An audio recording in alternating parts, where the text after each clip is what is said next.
Because you got powerful legs. How did you get the physique? Was it gym or how did you get the physique? I've always been. She's actually not got powerful legs.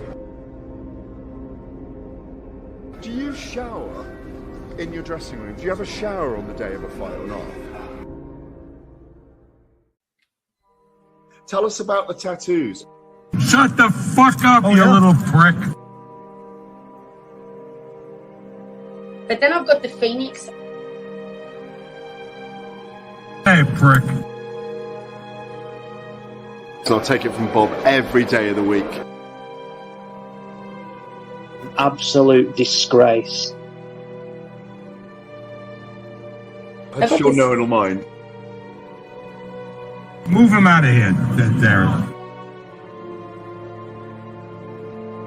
Ricky Hatton didn't go over for his fighter because he risked getting abducted and sold into sexual I never said that. Both have been rape victims. I'm not watching Frank Buglioni live on Saturday night. You're out of your mind. Jesus Christ, get yourself a life. He's actually a priest. Yeah. It's because his brother John Fury eye gouged him. What have I told you all this time? He's going to end up sucked out, fucked out, looking for a handout. Boxing nutters messenger group. I'm gonna be the king. J-Pump. You know what I'm saying?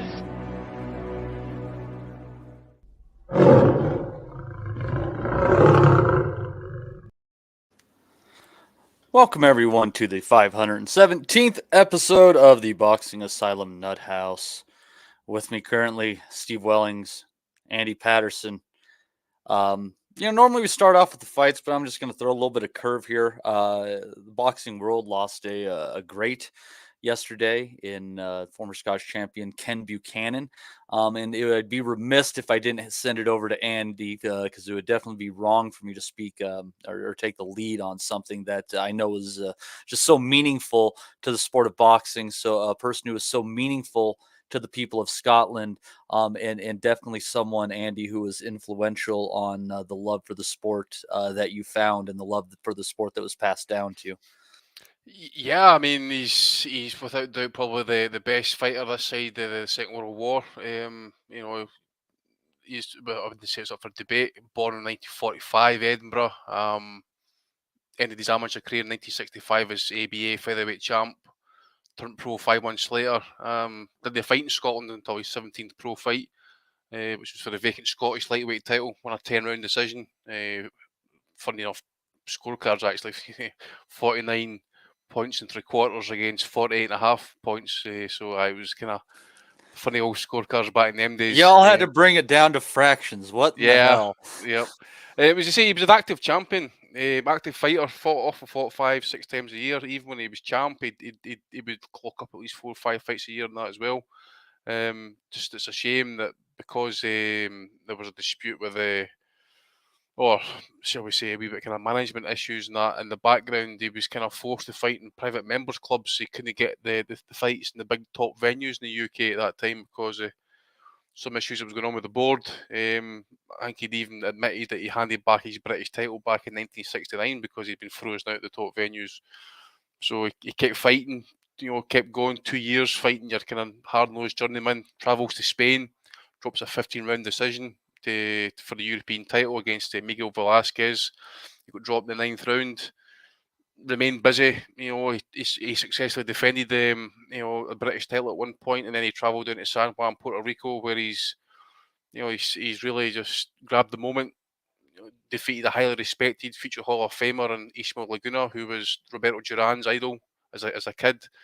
Won a split decision victory, 1-4, I think it was 145, 144, 144, 143, and 144, 143 the other way. Wins the WBA title, the Ring Magazine belt. But incredibly, actually, the British board ordered Buchanan not to fight Laguna because Laguna had been stripped his WBC belt at the time because he refused to fight his mandatory defence, which was Mando Ramos at that point. The board just didn't recognise the WBA belt at that time as a genuine strap, but Buchanan ignored the order. He went ahead, took the fight, and after 2 successful defences, he fights Ruben Navarro. This would be a testament to Ken's strength as a fighter, because it was just basically a Pier 1 brawl against Laguna in the rematch. Sorry, it's a Pier 1 brawl, and one of the concerns was Buchanan sweat up pretty badly around about the eyes, and to keep him in the fight, they did what they had to do, and the corner bladed his swellings, reduced the blood straight away, dramatically improved his vision immediately, and basically saved his title. And he went on to win a 15-round decision. So that basically was testament to his toughness. Laguna retired soon after that fight, and Roberto Duran finally took his revenge for Laguna. Literally 6 months later, literally punched his bollocks in. There's a funny story that when Ken Buchanan and Roberto Duran met at a meet and greet function with the fans, Ken says to Roberto Duran, he says, "Roberto, every time I go for a piss at night, mate, I think about you." So I think it's his bollocks are probably still feeling it, actually. But again, look, this road warrior. I mean, honestly, this guy he fought on for 6 years, regained the British title from fighting Jim Watt. He was active, as I says. He fought in America, Canada, Denmark, Zimbabwe, South Africa, all over the place. Travelled to Italy back in '74. Into the backyard of the Italian Anthony Puda, and beat him in the 6 rounds to claim the European title. Had to defend that title on the road as well. Travelled to France.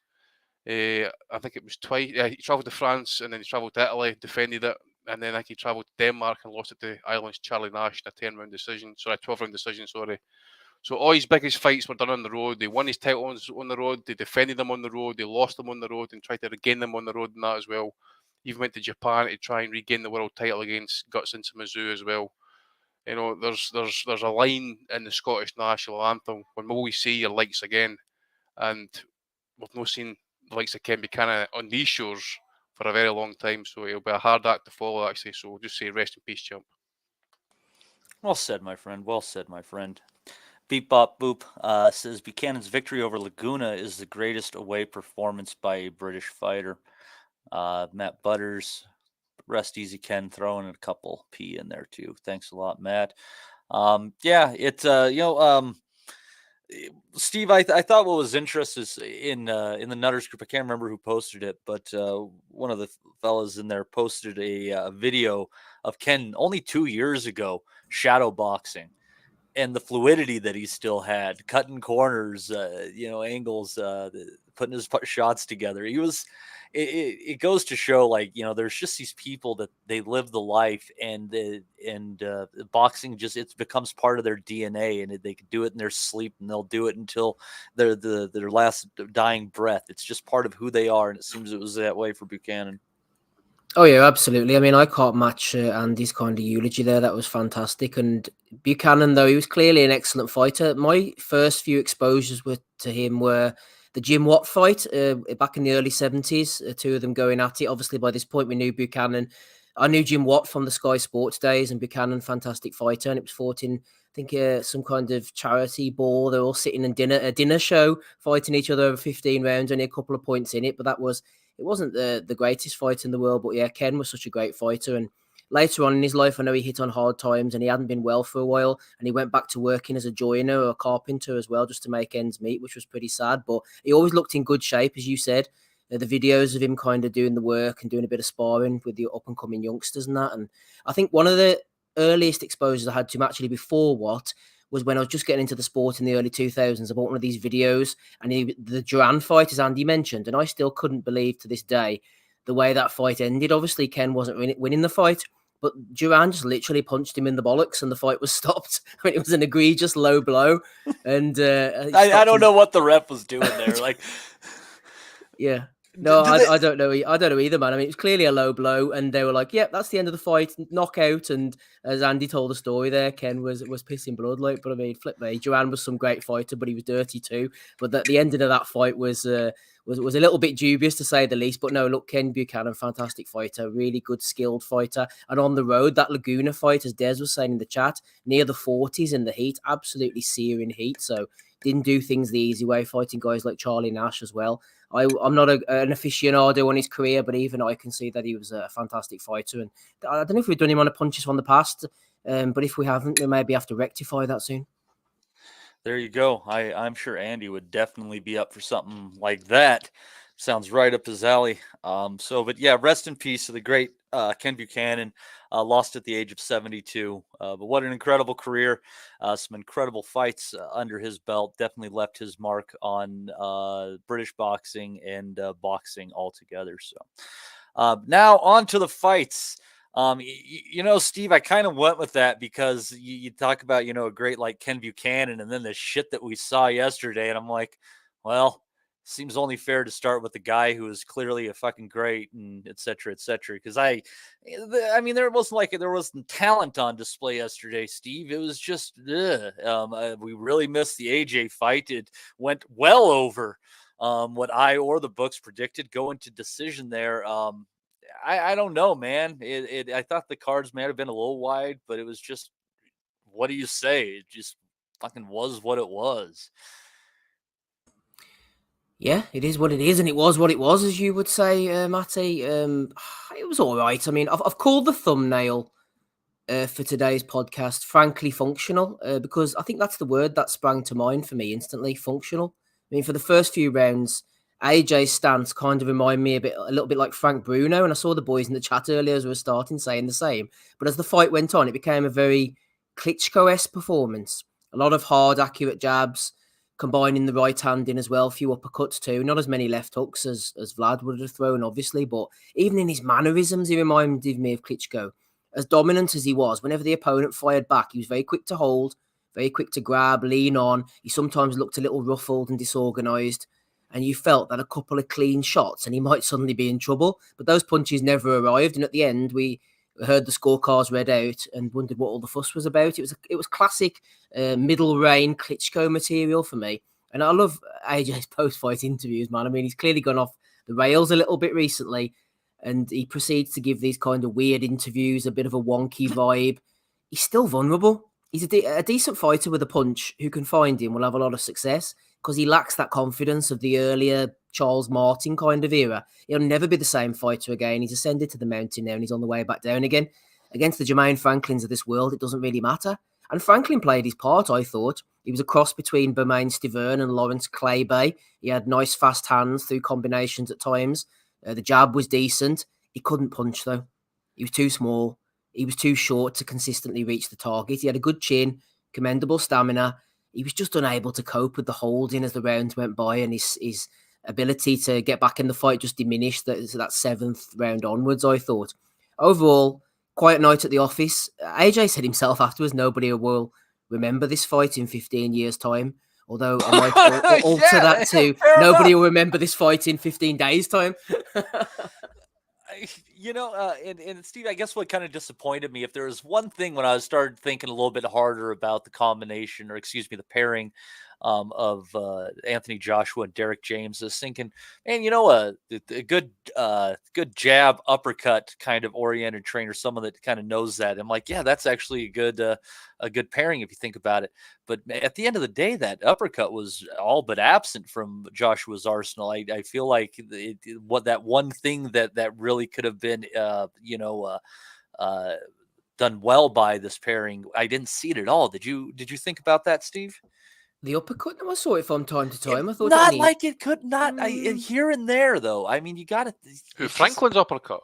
No, Joshua's. I thought on the clinch a couple of times he threw 2 or 3 at a time, but not as often. It was more of a sporadic uppercut. But yeah, it was definitely there for him. But I just thought he was more intent on the whole Klitschko grabbing him, pushing his head down. Whether it was wise to pick a shorter man, I'm not sure. Maybe they could have had someone who would have matched AJ up eye line for eye line, but at the end of the day, at the moment, they're just trying to keep him rumbling along until he loses again. I think they're hyping up this fake beef rematch with Dillian White. But as for troubling the top guys, I mean, he's not going to beat Fury. I mean, everybody knows that. He's already lost twice to Usyk. Ruiz has beaten him. and Deontay Wilder would absolutely flatline him. So where's he really got to go? I think they're just trying to maneuver him along, try and get as much money as they can. Yep. Didn't really feel like a classic AJ night last night because we're used to these big events with the big arenas. But look, he got the job done against a decent enough guy. I thought Franklin played his part. He's definitely going to have a few paydays in and around world level. AJ motors on, and as I said before, it was just a functional performance, and maybe that's just what he needed. Yeah, and he got to the finish line. I guess it kind of made me think of like a less passionate version of the way that he fought Ruiz in the rematch. But I don't know, Andy, your thoughts on this, and also just kind of the consideration. Does it seem like maybe they're trying to play this little marketing ploy with AJ where they're secretly going to try to, just have him as a high-level domestic fighter while still trying to cast him as world-level goods? Well, this is the thing, you mentioned him in the breath of, potentially fighting Fury, or I forget the other name they mentioned, it might have been Usyk, or no, it was Wilder, sorry. And then they throw the obvious choice they're going to go with Dillian White into the mix, don't they? So it's all bait and switch, they're going to talk up the chance of fighting Fury, get a bit of airtime, get Joshua a wee bit extra free promotion, and then go away and fight Dillian White. I thought he looked lost there last night, to be fair. You said he looked less mean. I just thought he looked spaced out, to be fair. Fight was awful. I thought the referee was equally awful as well. There was times in that fight, Josh was holding him behind you talk about that uppercut. Yeah, that's what he was doing. He was holding Franklin behind the head with the left hand and then right uppercutting him. That's illegal. Where was the referee to basically stop that? He never done that. He was more interested in getting on Franklin about the low blows and coming in with the head and that. Franklin, if he had a bit of power about him, I thought he could have really have put Joshua on a bit of kind of queer street. I thought maybe once, he might have stunned him a wee bit early, maybe third or the fourth round with a right hand. But we could be real. If that was a Wilder right hand he was landing there last night, AJ's waking up. Yeah, he kind of switched levels on him and just scraped him across the chin with it, I think, yeah. If that's Wilder catching him with that right hand, mate, he's waking up running about right now. 24 hours later, it's to me, it's done. It's washed. For me, I think it's. All I'll say is that he had a good jab. Franklin was technically okay, definitely sound enough. Tried to ride a lot of the shots, tried to kind of bob and weave his way into distance. Certainly cut loose when he when he could at least. So I've got something in my throat here. And obviously as the fight kind of went past 8 and 9, I kind of felt that Josh was going to end up going distance and that. The combos looked terrible. Obviously the holding, the grappling was awful. You could blame both for for initiating that, you could say.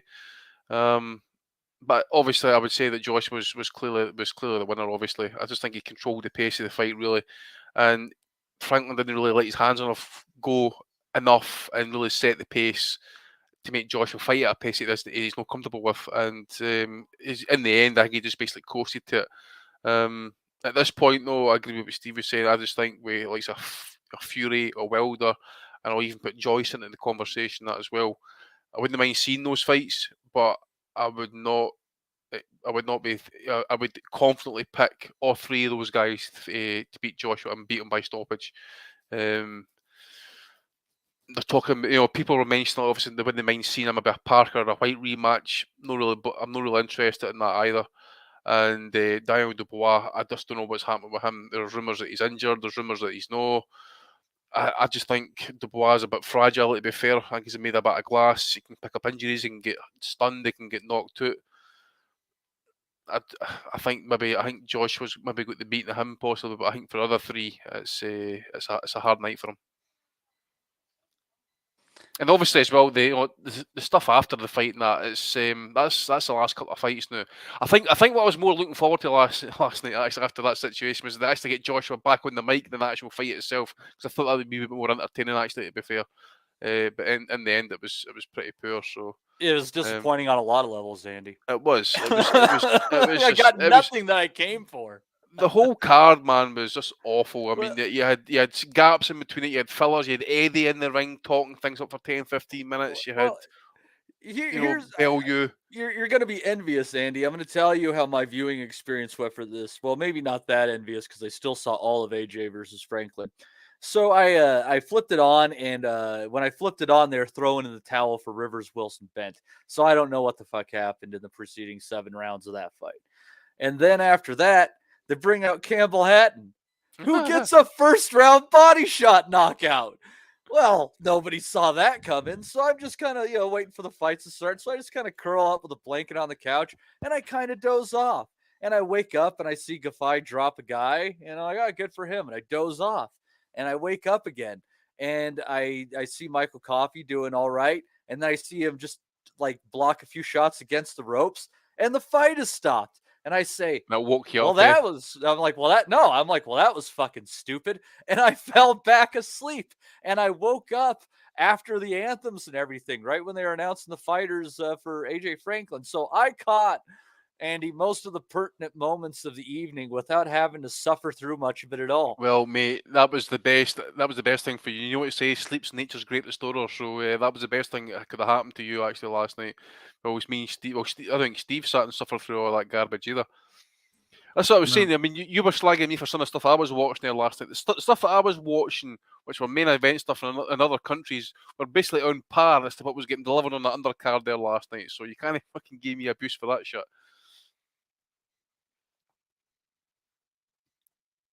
Matty. Oh, I'm sorry. I'll continue giving you shit just because it's kind of a hobby at this point in time, or an addiction. Maybe I don't know. I don't know if it's more like golf or crack. One of those. It's like one of those. Steve, I didn't get to see much. Nutters were raging. Tell me about the stoppage in that Coffey fight. I think you said you saw at least that much. Howard Foster. Howard Foster again. Fat Terry, no, they didn't put the cards, but don't worry, we've got Uncle Howard on hand. Oh, and bear with me real quick, Steve. My apologies. Yes. I'd also like to think, before we do that, Kevin Sutherland tossing in $9.99 says, rest in peace, Ked. Keep punching, lads. Thanks, Kevin. We appreciate that, and the kind words for Ken Buchanan as well. Also, Ricky Graville throwing in a $4.49 or $4.99 it might have been. It's been an expensive weekend for the Nutters, but we'll get to talking about that here in a few. But yeah, Steve, I woke up momentarily. I'm like, well, that was stupid, and I fell back asleep. What was it as stupid as it appeared in my slumber stupor that I was in? Yeah, well, I mean, Polite Coffee wasn't in any kind of stupor, but this is a classic thing that's happening in the British rings. We've seen this before. If the home fighter puts a few shots together and the away guy doesn't throw back quick enough, or he's got his back against the ropes, he's going to get stopped. They have to know this now, unfortunately. And it was absolutely ridiculous stoppage. Coffey was doing okay. He was switching between southpaw and orthodox. He was throwing a few jabs here and there. He was in survival mode, but he was having a go, and he didn't look like he was in any way in trouble. And Wardley, he can clearly punch a little bit. He's an aggressive guy. I'd love to see what happens when someone takes him into deep waters down the stretch, because he seems to manage to get the stoppages. I know he did against Gorman the Dorman there a few weeks ago as well, whenever they fought. But Coffey, he's made his name as a kind of gatekeeper type. He had those 2 losses to Johnny Rice. He's not the greatest in the world, so it was a nice name to get on the Wardley resume, but the stoppage was absolute bullshit, man. Howard Foster saw the shots coming in, jumped straight in. Coffey wasn't happy about it, and I don't know what you can do about it, because they're on about, we got to err on the side of safety. And we've had this conversation before, but in this particular instance, no one was going to get hurt, apart from Campbell Hatton's opponent. So yeah, he lives to fight another day, Coffey, but that's another loss on his record now. Bullshit stoppage, man. Howard Foster jumping in. It doesn't surprise me, Matty. Yeah, it was terrible enough that maybe I just thought that it was some sort of nightmare that I was experiencing. It was that bad of a stoppage. No. Andy, give me your thoughts on this. And is it a problem with Howard Foster or a problem with British refs on the whole? It's hard to say, really. I mean, I just think, we're on here numerous weeks complaining about officials, and I see, as I mentioned there, kind of jokingly, Fat Terry O'Connor wasn't on the card there in any capacity as a judge, or he kind of referee. He's too old these days, but he's not on the card anymore to cook up those shocking scorecards. So maybe it was part of his punishment that he wasn't on it. Howard Foster, who I believed was meant to be doing the main event last night as well, and don't know if it was a last minute change, but he was not in any way, shape or form involved in the main event, even as a judge. So I don't know, mate. He's had a couple of instances. I've spoke to him in the past about the George Groves, Carol Froch knockout and that, and believe it still that was the right thing to do. They're always kind of jumping in the air, side the air of caution. But you see, Coffey was riding those shots, and it's true. I think it was Dave Lee we was talking to last night. He says, "Can you imagine like James Toney or Floyd Mayweather fighting on these shores and the way they would go at the ropes and ride those shots and parry and catch and shoot? You know what I'm saying? You know, the probably end of them getting stopped after like no replying after 10 unanswered shots or something like that, shouting to the fighter, you need to show me something, you need to show me something." I just thought it was getting warmed up actually. I thought it was kind of coming to be a bit a decent fight. And and they're only robbing Wardley of much needed rounds. I mean, you got to get tested going past a few rounds against these heavyweights, or you're going to get fucked. There's that as well. You know, he's been robbed there. A potential decent stoppage. At some point in the fight, or maybe even getting, as you say, some good 10 hard rounds, which I don't think he's had yet. Actually, is he? I think he's no went the knocked out all his opponents possibly. Anyway, it doesn't matter, but it says it was just wrong again, just awful. So yeah, what did we say, man? It's okay to say suspend them, but if you got the guys to come in to replace them, that's the thing, and they've got the adequate experience. There's that as well. I don't know, but yeah, it was just a shocking stoppage, all around, mate. Shocking. Yeah, hopefully at least they paid Coffey a fair number for wandering on over there. Shit is not a cheap journey to wander over there and get dicked by the referee. But anyhow, let's see here. Andy, did you catch the Yafai fight? What did you think of him picking up a fourth round stoppage? Yeah, I seen bits of it, mate. Certainly he's become a wee bit more aggressive with his shots, not landing good number of shots there last. I thought the Mexican was I think it was 4 rounds it lasted. I thought the early half of the fight, and the Mexican was kind of like digging in, and he was really cementing Yafai with body shots. And I really thought it maybe started to have a bit of telling effect on him if the fight kind of went on, and he kept landing those shots. But in the end, he was just, I thought he was kind of like punch perfect, to be fair. So yeah, it was one of his better performances anyway. So onwards and upwards with him. Again, it's just been getting him the right fights at the right time. But he's around 30. He's around 30 years old, isn't he? He's about that late 20s, early 30s. So he's definitely getting fast track. Like 112-pound fighter. You fight? I think he's a flyweight. Aye. All right. Yeah, that's I mean, and to be fair, I mean, for everything that they make mistakes on, as far as you take Golden Boy into account too, just the general DAZN roster at flyweight, there's a lot of good fights to be made there for sure. Eddie was mentioning the fights there last night as well, but he was I'm sure he was mentioning like say Chocolatito and Estrada and that, which obviously that's up at 115. He's probably Superfly then, yeah. Yeah, but obviously you've got, I don't know what's happening with Julio Cesar Martinez, if he's got anything arranged yet at this point.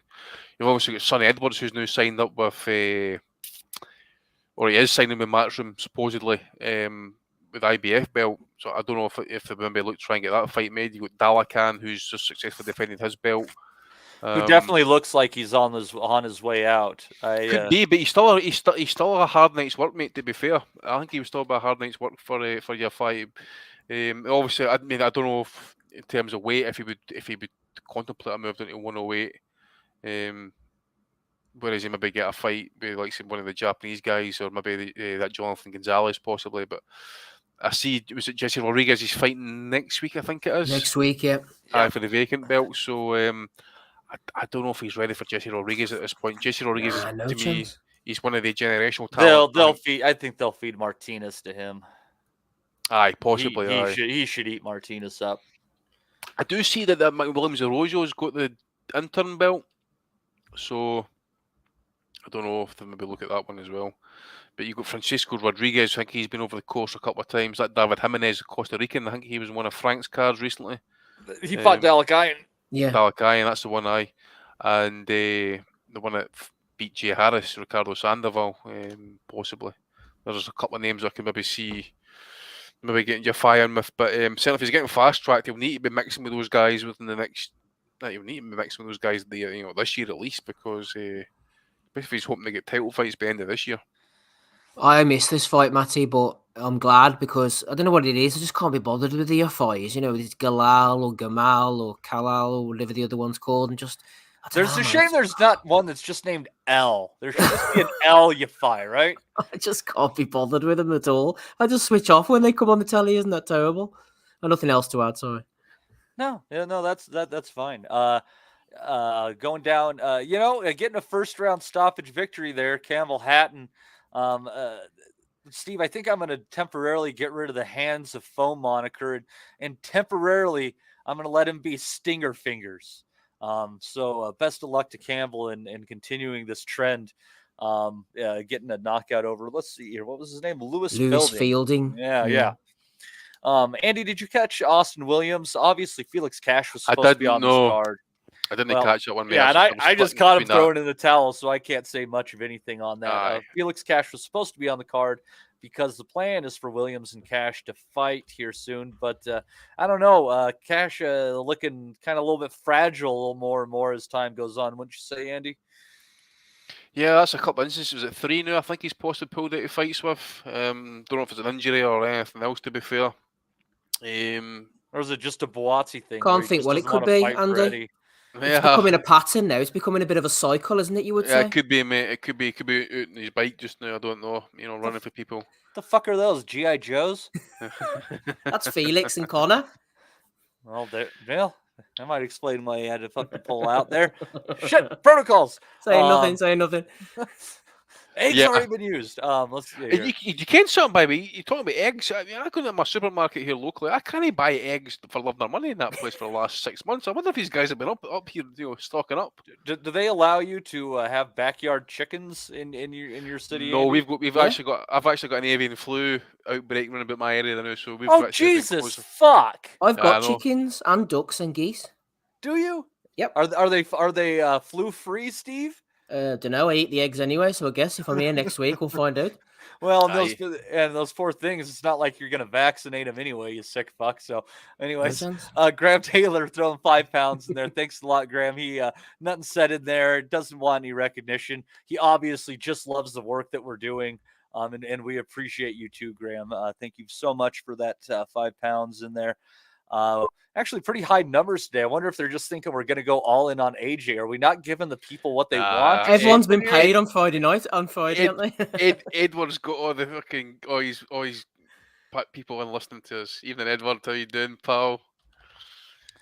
Hey, it's rough, man. It's getting tougher to make a product. But I don't know what. I'll tell you, I bet his ass was making buttons on the seat there last night.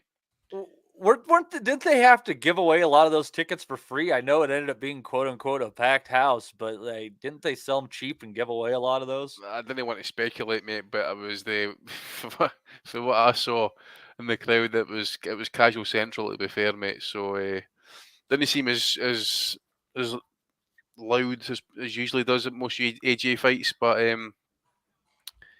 there was talk about maybe handing. I don't. Maybe the NHS finally got their tickets, mate. I don't know. Maybe that's what it was. Maybe there was no nurses on call there last night. Maybe the hospitals are lying, or the patients lying in the corridor waiting to get seen because all the NHS staff are at Wembley at the O2.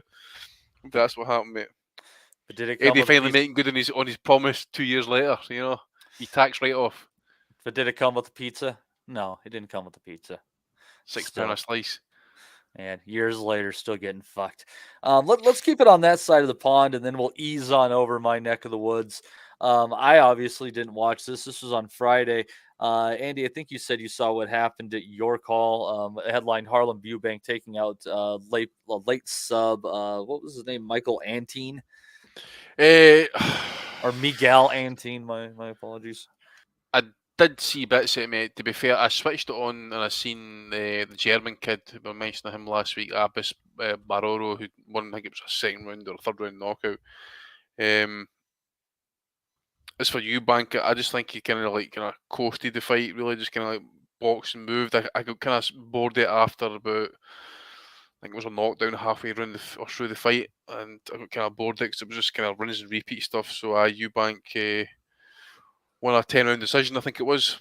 So yeah, it wasn't anything great. And just to kind of mention actually, Callie Sörlins must be well in his 40s now, man, right? And he's got more plooks than a teenager. So I don't know about Steve was kind of insinuating about Felix Casher, and I'm kind of insinuating here about Callie Sörlins. So I just wonder if he's maybe been back on the gear, because Callie Sörlins fucking looking real it's just basically like joining up the dots, man, with his fucking neck just now, man. It's fucking horrific, the acne he's got.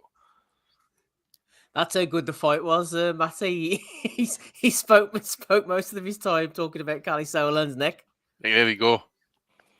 It looked like I tell you how it looked like, Matty. His neck looked like Hughie Fury's back when he was at his prime. Hughie Fury, do you remember him? Whatever happened to him? Aye.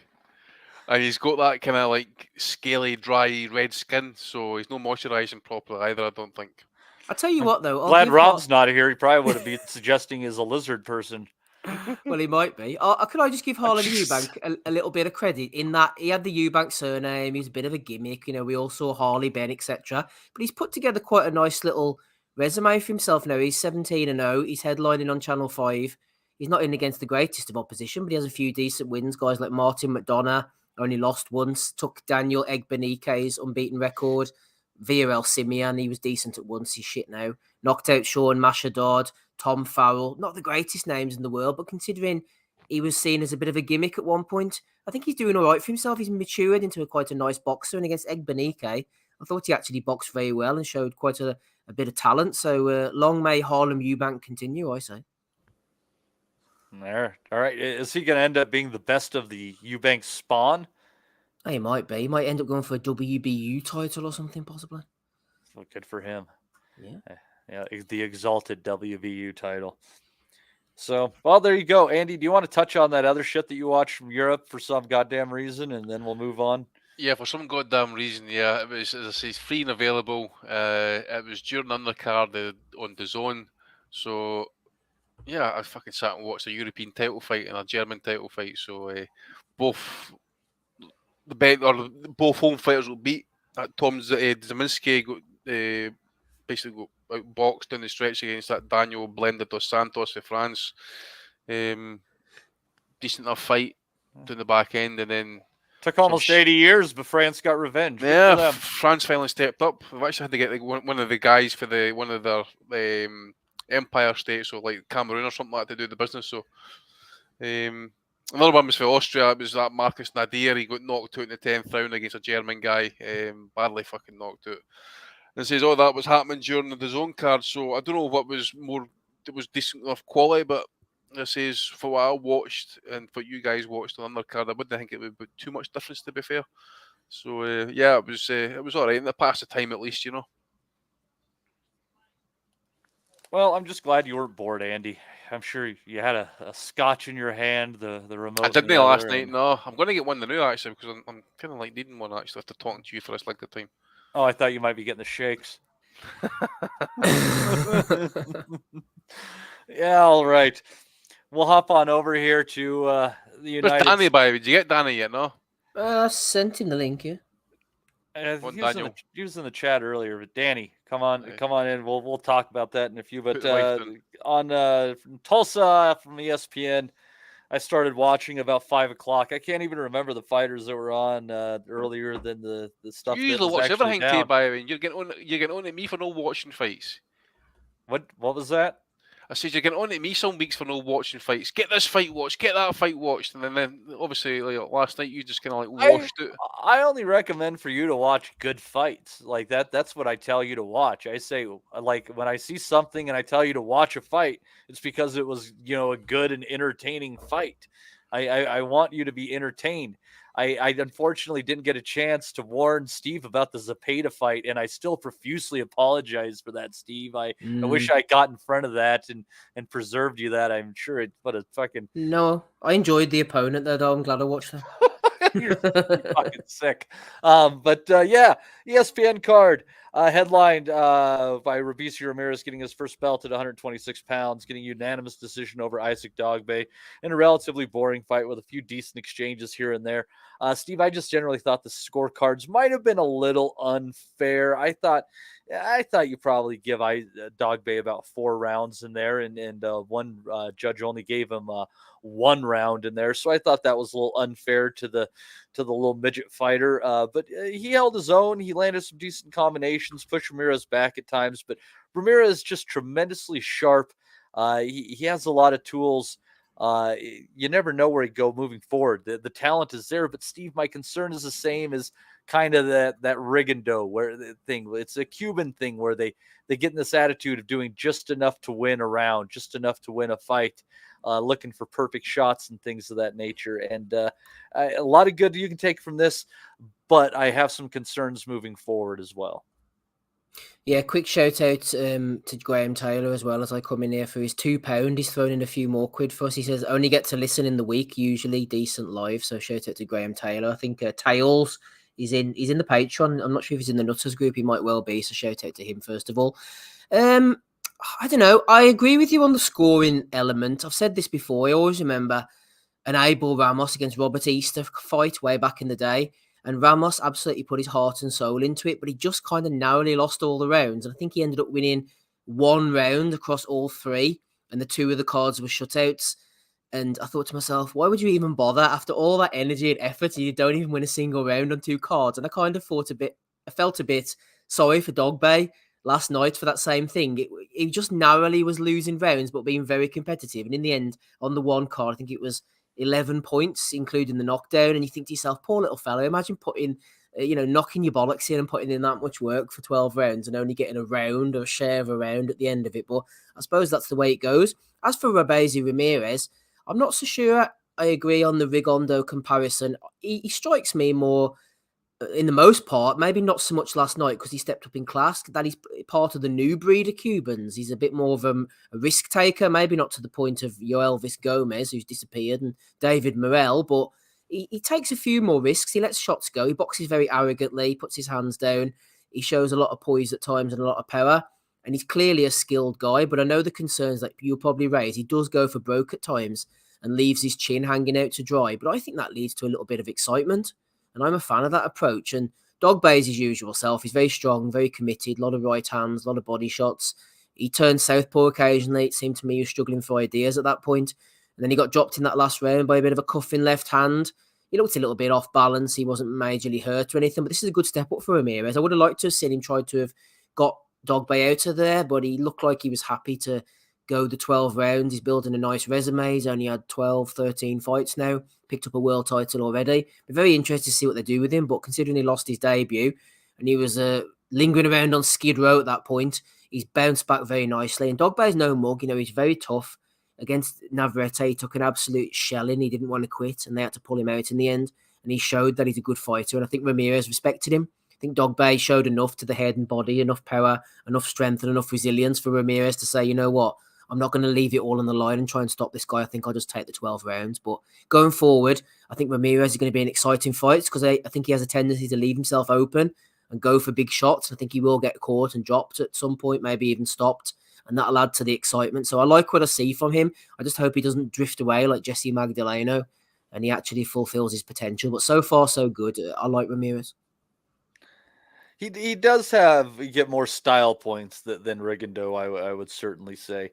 I think it's just that tendency to lean back and not throw a lot of punches.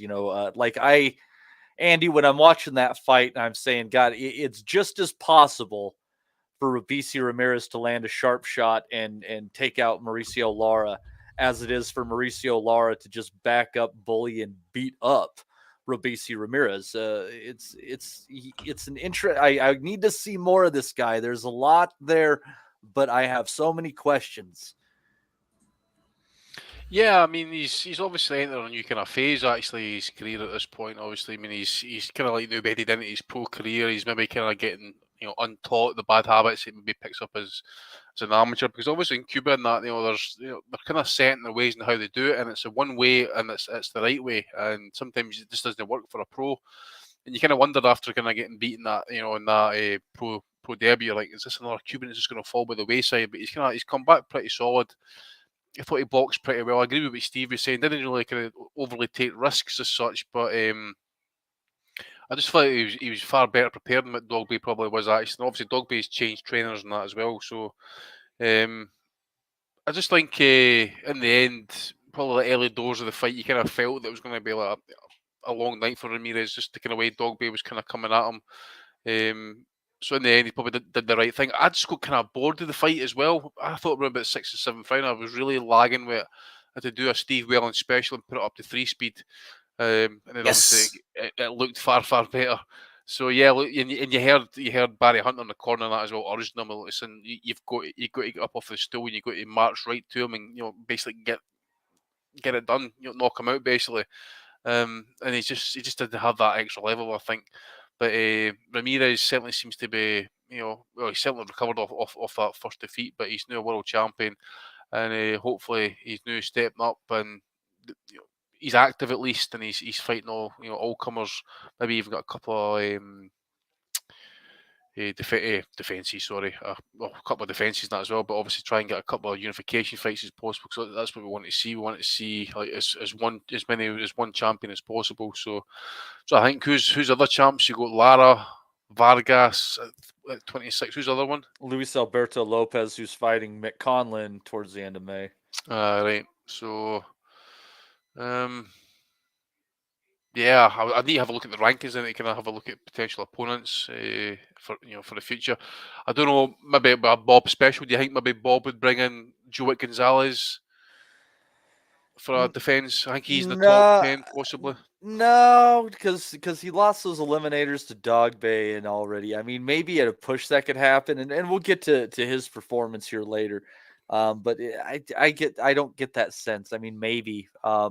I think there might, Matty, because sometimes it goes that way, doesn't it? Even though he lost the eliminated Dogboe, Dogboe got his chance now. I wouldn't be surprised at all to see them put Joet in as a first defense. I didn't think he lost. I didn't think that he lost to Dogboe either. I thought Joet Gonzalez won that 10-round eliminator.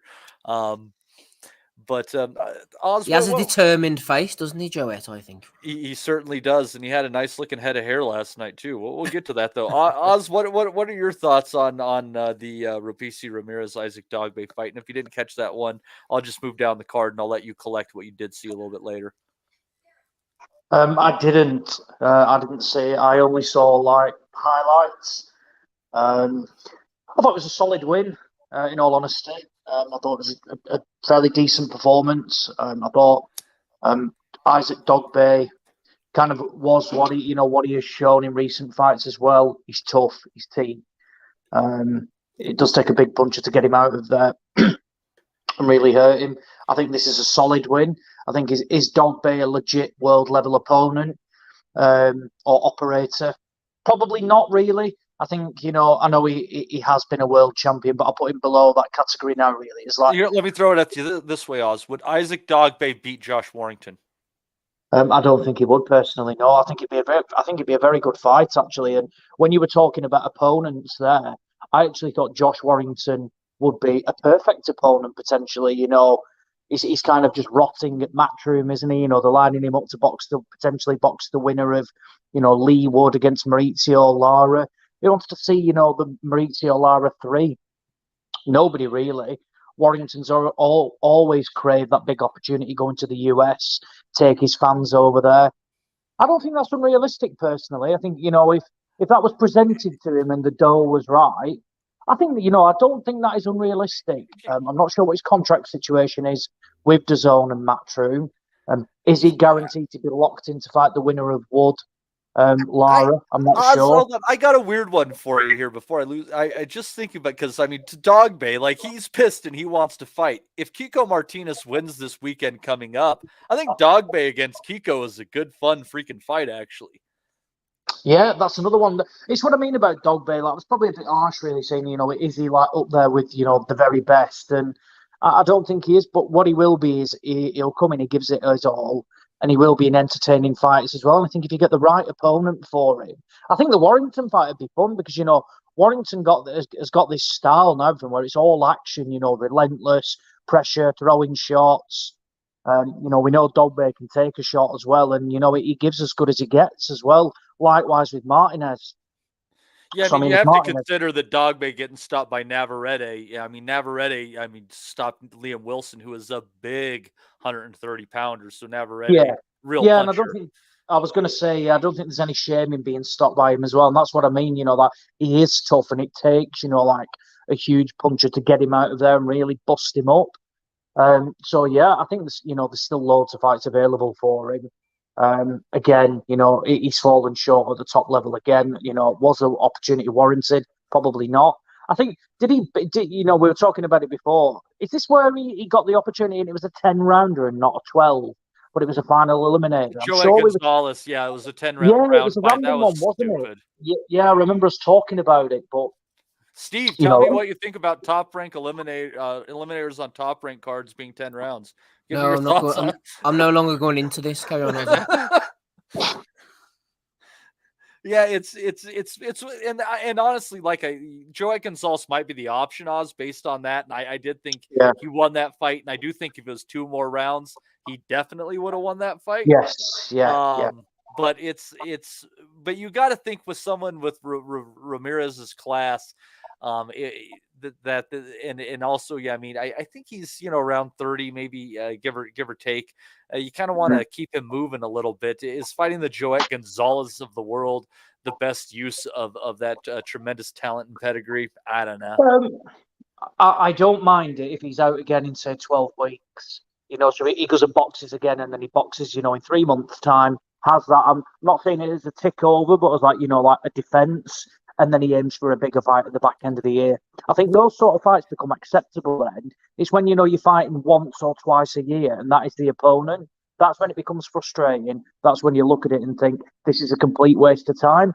But if you're boxing potentially 3, even 4 times a year, those sort of fights are acceptable. We always said it about Vladimir Klitschko, didn't he? He was rarely, like a 1 fight a year guy. So when he had to box these god-awful mandatories, it's not as if that was his only fight for the year. He'd be out again, and he'd not, he'd basically... He'd knock out 3 mandatories in a year. Exactly. I'll give you that.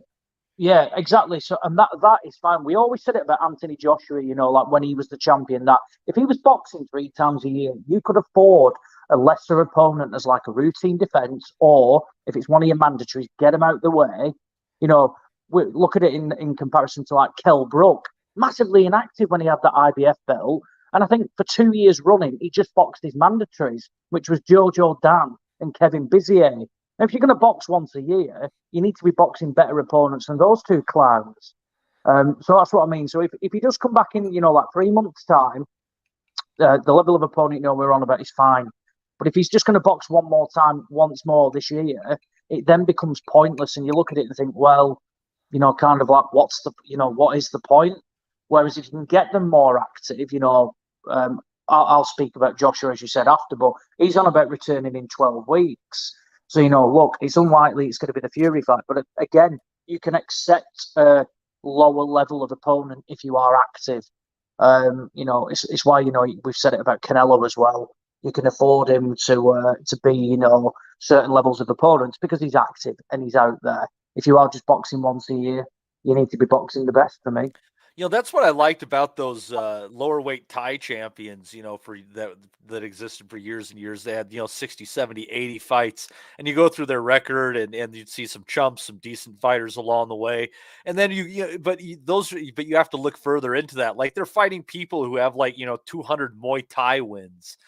In that has that 1-1 boxing record, shit like that. You're right there, because that Wonkin jam that had the flyweight belt about 10 years ago, and that he had something like 80 fights. But see, if you looked into it, he would fight maybe 8 times a year, but 6 of those fights would be say against a debutant in a 6 or 7 rounder or whatever, 6 or 8 rounder, and his belt wasn't on the line. But as you say, they probably coming from Muay Thai backgrounds and that, so they're kind of tough fighters, but in terms of boxing and that, they weren't all that great. Sometimes you're fighting really good fighters, and sometimes you're smacking a ladyboy around in Thailand. You never know what you're going to get. Rob, did you know what you were going to get going into this Robeisy Ramirez Isaac Dogboe fight? That's not Rob, that's Danny. That's Danny? Oh my God. Danny. Oh, let's go into this then. This is a great break. Thank God Danny's here as well. So, ladies and gentlemen, or maybe just lady, it seems Holly is the only one that oftentimes tunes in. Oh, and also Sydney, my girlfriend. I'll give her a shout out too. She's cool. She always listens to the show and supports us. But she knows all about the Prediction League. Sydney. Yeah, her name is Sydney. Okay. All right. Anyways, but let me get. God damn it! It's already been enough. Hi, Sydney. There you go. Andy says hi. Okay, so Danny is the champion of the Nutters Prediction League. Doing very, very well, pulling away, getting a couple of points between him and Alex, I believe it was, who was next closest to you. It was a thrilling battle down the stretch there, Danny. How did you go on the Constantine Ursu Matthew King fight, which Ursu won by knockout? To be honest with you, Matty, I was over the moon. I was that over the moon that me and Urso had a few drinks afterwards last night, and getting back from the Guildhall last night was a bit of a problem. But yeah, other than that, it was all good. No, jokes aside, I wasn't there, but yeah, no, yeah, surprising that. But I mean, fuck me, Joe Kennedy picks out some random fights, doesn't he? Like, I didn't see that fight in your boys' selection. So that was me, buddy. That was all me. Oh, was that you? I went through hell. Well, look at what we experienced yesterday. Was there many competitive fights? Like, I dug deep in the box rec for that one, Danny. Yeah, you dug deep to try and fuck me over. That's basically what you tried to do, didn't you? So fair play. But it was quite fitting actually, because I think the week I actually pulled away from a few of the boys was the week when Fabio Wardley beat Gorman by knockout, and I had Wardley to win by knockout that week, and obviously Wardley got a dodgy one last night, so it was quite fitting that really. But it was good though. I'll tell you what, boys. Now I'm a bit of a champ. The missus is she might be keen tonight. Now I've got a few quid in my back pocket. I might have to pay for it, but hey ho. Don't bet on it, Danny, from last year's winner. I can tell you, I wouldn't get too excited if I were you. Yeah. So at least you got cash. You should ask Donny what he's going to do to get his dick sucked. Oh well, we never hear from Donny these days. So you never know. Has he got any cash? We don't know, do we? So no, he's like Brunner these days, mate. No, I think that's why he doesn't talk to us anymore, because he does have cash. Oh dear. I think he's an elitist. But no, it's just a quick shout out, obviously, Box to all the manager nutters. these days, by the way. Sorry, box manager these days. Who is it? Well, he's trying to be anyway. Oh well, good luck to him. I mean, yeah, fuck me. That's you ain't gonna earn a lot of money from doing that, are you? So, Danny, you could use some of your winnings to potentially buy a share of the fighter. Well, I was thinking about I should give Don King a phone and maybe put some of my winnings in for Mr. Broner and see what we could do together. I don't know. Yeah, I have a feeling that at the end of the day, you're going to pull more out of your deal than Adrian Broner pulls out of his. No, quick shout out to all the fellow nutters in the league, doing the prediction league, and obviously to Mr. Joe Kennedy for his fabulous spreadsheet and for sorting it all out for us. Yeah, good community of guys in there, and it's going really well at the minute. And obviously we've got the nutters meet up in June, which all the lads are thoroughly looking forward to. So it's going to be class. Yeah, they are a good bunch of people, and I know you've been getting payments in left and right because they're good, honorable folks like that. Yeah. Are you going to be taking the wife out for a wonderful night on the town with that money, and making her see that all of this time that you invest into watching and understanding boxing is actually an investment in you two and your recreation? No. I'm putting. I did say to the boys that we're going on the Nutters Night Out, I'll put some of the money towards the t-shirts that we're going to have made up to wear on the night out. So there you go. Fantastic. The boys reap some, and Danny's wife gets nothing. It's a cruel world that we live in. Matty, that's what she gets for rejection most weeks. That's it, mate. You know what I mean? Hey, so while I got you here, let's. What did you catch over the weekend? Right now, we've gone up to the Ramirez, just that on the Tulsa card, but Joshua, your call card. Just feel free to speak your piece for a moment. Yeah, so I'll go to Friday. I've only seen the highlights of Friday, but I echo Steve's sentiment earlier. Like, fair play to Harlem Eubank, because no one really gives two shakes about him, but he's built himself up. He's got a nice little record now, and hopefully he'll get himself a couple of decent paydays. You know, maybe a little bit of a crossover promotional deal, maybe with, you know, Sowlands and Hearn or something like that. One of his fighters, maybe, you don't know. But if you can earn a few quid out of him, fair play to him, because obviously he was the the forgotten one, shall we say, out of that little clan. So yeah, fair play. Yeah, caught majority of the DAZN stuff last night, but it was poor. In truth, it was really poor. Like you say, there's not really much to add to what you guys have already said. You know, the coffee Wardley, the stoppage was terrible. You fire. I mean, who gives a fuck about? Like, it really is like they might be building him up, but they're building him up to a loss, because I really don't see any great shakes with him. And then Joshua last night was just, fuck me, like.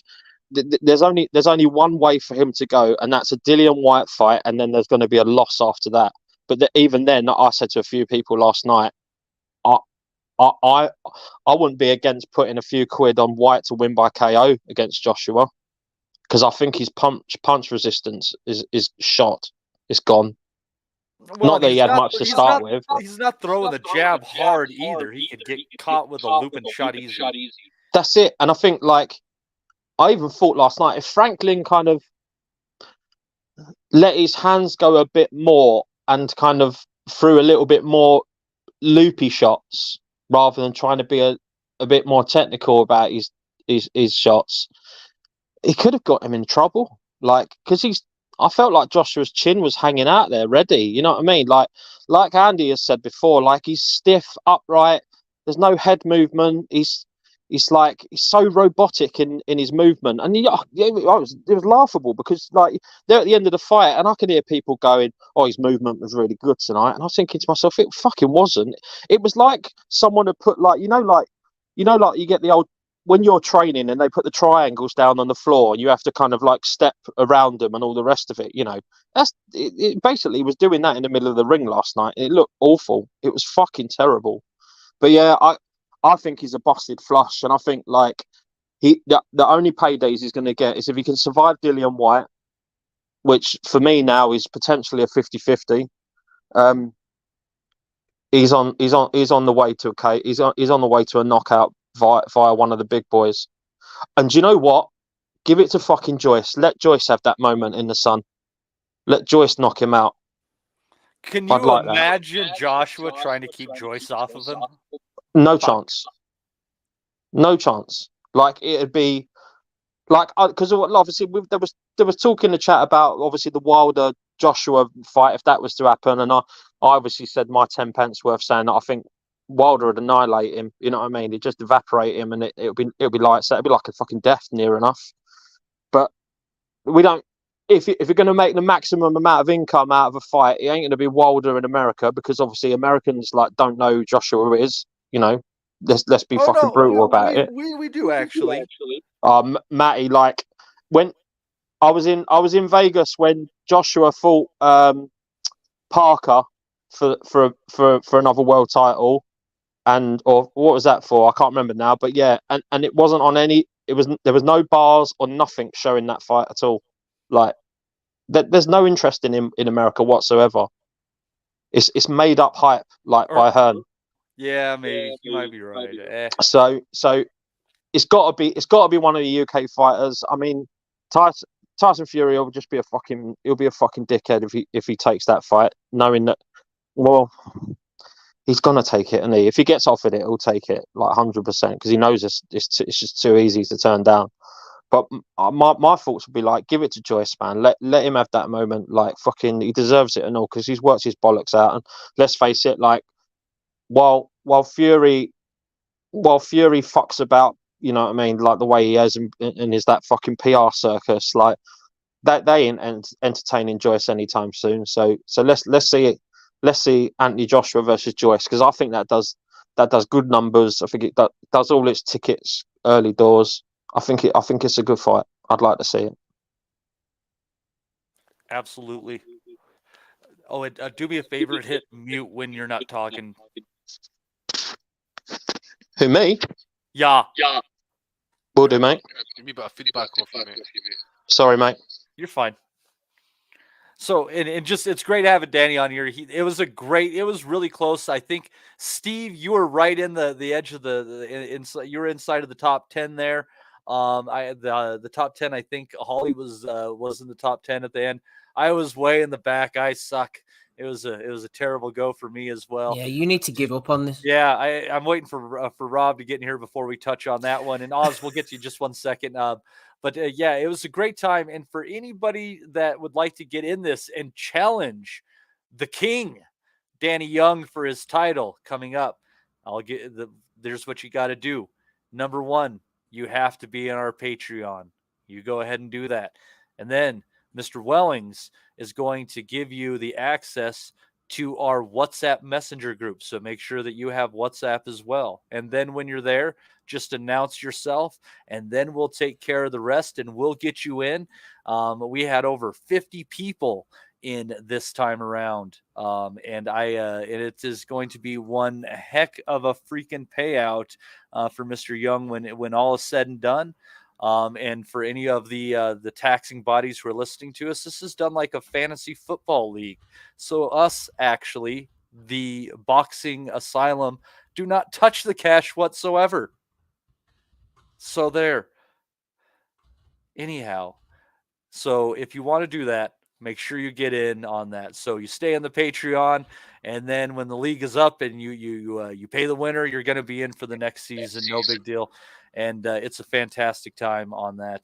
Danny, do you want to say anything else before you head out? And I'm going to head over to Oz and Rob. Yeah, mate. I was just going to say that next season, 20% goes to Big John Fisher's next Chinese takeout, mate. That was all. We don't have a big enough league, I don't think, do we? 20% is a tip, mate. That's what that is. So might get him a couple of bags of prawn crackers, that or something like that. The boss. So perfect timing here for the prediction league to wrap up. A real quick, Slappy Gilmore also throwing in 20 pound as well, saying rest in peace, Ken Buchanan, the fighting carpenter. Keep up the good work, boys. Thank you very much, Slappy. That's more than generous of you. We just can't say enough about that. Appreciate your listening and the money that you just kicked in as well. And I had to kick over some money this morning to the winner because that fight went the fucking distance. Mr. Rob Kelly. Congratulations, Rob. And I told you, yep, in the messages, I told you what the deal is. You have to spend the money on something specific, so keep up your end of the bargain. It's already gone, I think. I told you, all y'all suckers that ride the Boxing Asylum, never again have me defeated. Y'all made Mr. Wellington a Big George. So, the question is Rob, you've been able to defeat the five of us, but do you think that, or the four of us, but do you think that you can jump in to the Nutters League and take on all 50 plus and come out on top? Well, all work is what? Easy work. You know what I mean? The Nutters message. Get a life, anyone trying to beat me in a prediction league. I think I'd like to thank my my trainer, my nutritionist, my whole team, God, obviously, for making this happen, and my own instincts of picking the popular choices within the group. That was a big... Al Heyman, don't forget Al Heyman. And Uncle Al as well. That sounds like an official duck there, Matty. No, I think Rob's going to get in there and get in on some of the action. You're joking me. For the 500 quid, I'm all over that. I know you were. Look at a box record. Come on, Rob. You've got to unify. You've got to win both the leagues in the same year. Yeah, That's never been right, done before. Oz, has it, Matty? Oz, how do you like that value, Oz? 50-1 is your value on that one. I'll be involved in that for the next season without a doubt. All right. So it's going to be even bigger. Who knows how many people will be involved in it? It could blow up huge, and you never know. And well, and I'll still be in credit. I'll still be in credit. I'll be like Big John. Well, it's a good time. Robbie's gone for a curry. He bid that 3 weeks ago, that diet. I'm worried about him. He's just uploaded a video. He's gone for a curry tonight. New Indian Indian restaurant.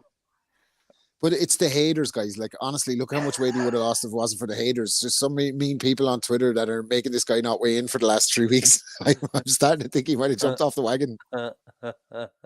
Anyhow, God, I'm sure this is Bellew material this week as well. Steve, is Big John making an making an appearance this week? Making an appearance. He's crashing in through the door of Bellew of the week. Even all right. With a Where's the cookies? So let's he likes that t-shirt, doesn't he? Fucking like a bit of pole on myself. Like, we're just have to switch it up from time to time. Fucking hell. The only one that'll hold them tits, isn't it? It used to be the purple one, but there's so much fucking chow mein salt or whatever the fuck is that. Holy chili chicken. That shirt probably got more food on it than a fucking menu. That shirt's been kung paoed. Boss. Oh, so being mean, guys. We're just being mean, but haters. Stop it. So Oz, I know you wanted to get a piece in on Joshua, and we'll also let Rob touch on that as well. And then I want to get to the top rank undercard because there's actually some really good fights on that. Amidst all this bullshit, there was good fights, and I might have been the only one that saw them. What a sad Big Daddy Bunch coming to the saviour of everybody in the arena, by the way, and Carol Froch for holding his anger in, because if he got involved, there'd be bodies everywhere, by the way. No, I know it was. I mean, that was just mad what happened at the end. And Anthony, who always wants a quiet life, was there again ringside. This is a DAZN broadcaster attempting to scrap with the corner of Jermaine Franklin. So very professional, but we'd expect nothing less from Anthony Bellew, of course. But we can come on to that later. Leave him alone, man. He wants to be left alone. Leave him alone. Exactly, yeah. He does. He wants to be left alone. And then, he's always said, if you want a conversation with him, you'll find him ringside at boxing events. He said that on a video to us. But, he turns up pretty quick as well. He fucking runs. Exactly. But no, I thought the performance last night from Joshua, I've been quite critical of it, actually. And I thought he was quite ponderous. He looked gun shy. I didn't catch what you lads said before coming on, so I may well repeat what you've already said, but I thought it was a disappointing display. I thought he had a chance to make a real statement against, I think a lot of people are giving Franklin credit, he's okay, he's useful, but he's by no means great. He's just a bit awkward. I thought he beat Dillian White, but it was quite close. White is shot as well. And, for last night, I thought a lot of his work was ignored, in all honesty, by the commentary. I thought they were garbage. I thought Costello was poor, and I thought Andy Lee was poor as well. I'll come on to that, from the undercard perspective, but mainly in the Wardley fight. But I thought, overall, from Joshua, I thought he is just, that performance last night is, people will be queuing up to fight him, no problem. People are not, he does not have that, killer instinct anymore that he used to have. And I was thinking, personally, when did he really start to, fear it? And I relate back to the Vladimir Klitschko fight when he was dropped heavy. And since then, he just didn't like, basically he doesn't want to get punched, Can maybe look at the Ruiz one as well, where he timed him with that big left hook. But he has lost the instinct. And at times I thought he was boxing like he just didn't want to be there. You looked at his facial expressions. He ultimately, from a confidence perspective, had one of the worst starts because he got a busted nose off a bit, just a short right hand. And, it just, not saying, it was a disastrous time for him. But again, some performances, whilst you get the win, actually attract more criticism. And I felt last night's was that. He is a shadow of what he was when he used to be that big bully, going out, imposing his size and him throwing shots. And I thought at times he did put his shots together and he did cause problems and he looked more of his old self. But it was very few times that we saw it in the 12 rounds. I didn't think Franklin ever had the power to really worry him. And I think, if he was to come up against a bigger puncher, that's when I think he could potentially, get knocked out again. I just didn't think Franklin, even when he put his shots together, yes, he did land some good ones, but Joshua was never really hurt or really buzzed. I thought it was interesting that, he's come out today and said he's going to be boxing again in 12 weeks. I think the fight that makes sense the most for him next is the Dillian White rematch. I think he loses to Tyson Fury without a doubt. Likewise, Deontay Wilder. And I think Joe Joyce is absolute hell for him. You know, he spoke about the Joyce fight in fight week. I'd love to see that. But I think Joyce stops him. I think he overwhelms him. I think he bullies him in there. And I just don't think Joshua would be able to set himself to land on Joyce. I think it's the worst fight for him, actually, Oz, because you look like, Fury will probably just toy with him a little bit. Wilder will probably blast him, and getting blasted it's not necessarily harmful in the long term, depending on, right? What is harmful is taking a fucking 10, 11, 12 round beating off of a goddamn tank of a man. That's what's harmful. I don't think it would go that far though, mate. I think it'd be earlier. I think Joyce would just. Last night I thought it was interesting. He came in at career high, Joshua. Some people compliment, his gas tank. I didn't think he barely used it. I thought it was quite a slow fight, in all honesty. I'd like to compare the punches thrown in this, compared to the likes of when he boxed, for example, Takam, Alexander Povetkin, Usyk twice, looking at that, because I don't think, I didn't look at it and think, oh yeah, he's shown something completely different, and his energy was there and his movement. I thought, like I say, it was just a very substandard performance.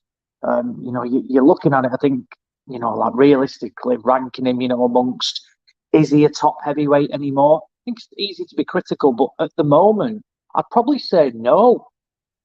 Andy Ruiz would fancy that rematch. Again, Joshua is he is not, for me, he could walk away tomorrow. He's talking about the pot of gold with Tyson Fury. I think, there's not many fights that, I think they'll be quite cautious. I don't see him, again, putting him in with a big hitter. I know Danny mentioned about the Dillian White fight being a 50-50. I disagree with that, actually. I think, whilst Joshua is not what he was, Dillian White is absolutely trash. He is crap.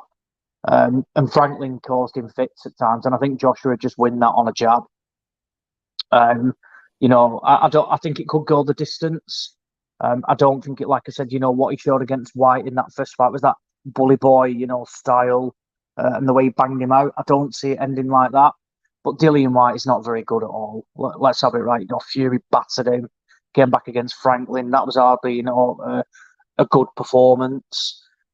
So it's an interesting one, really interesting. Like I say, 12 weeks time, who they're going to match him with. I saw Otto Walling call him out. They're not going to go down that route. Saw Michael Hunter do it. You've got Billy Nelson cheerleading Martin Bacoli, that's saying he should box him as well. Look, I think any of the top heavyweights would be willing to jump in the ring with Anthony Joshua, but it is his first, fight with Derek James. I did see some nice things, but ultimately, I just think this guy is, for me, if I was telling him, I think mentally he's knackered, but I'd just be just recapping his earlier fights and just showing him, obviously more to it, but just going back to basics and what he was good at. On the flip side, you can argue that actually looking back over his CV, which they like to bum over and say it's one of the best in boxing, actually, when he started to step up in the levels and, we saw him become more gun shy, he's not blitzed out these people, like we thought he would. Well, like he was showing earlier on. Look who he won his world title against. His opponents were quite well selected. And actually, when the levels have stepped up, he's not carried, that sort of power and that sort of instinct. Against Joe Parker, he wasn't particularly good. And I thought the cards were disrespectful to Parker. So, yeah, it's certainly an interesting one. I don't think he's got long left in the sport, in all honesty.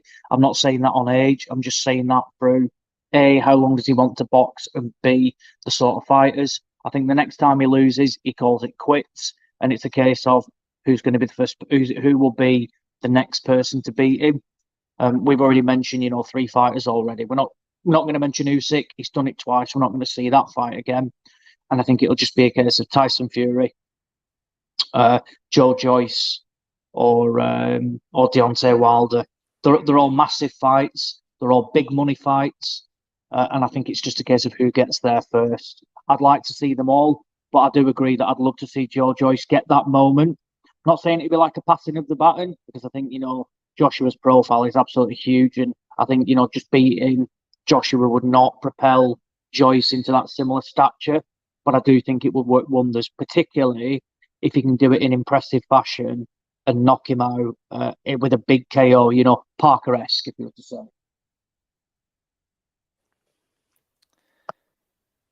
Yeah, we'll see. I just hope that fair enough to Josh. He's had a good enough run as champion. I mean, it's what could have been. There's a lot of ifs, ands, and buts, and he's been very disappointing. But I hope he doesn't go out just against some chump. That would be a shame for Joshua to see it that way. Rob, what are your thoughts on the fight, real quick, and then we'll get on down the undercard smidge.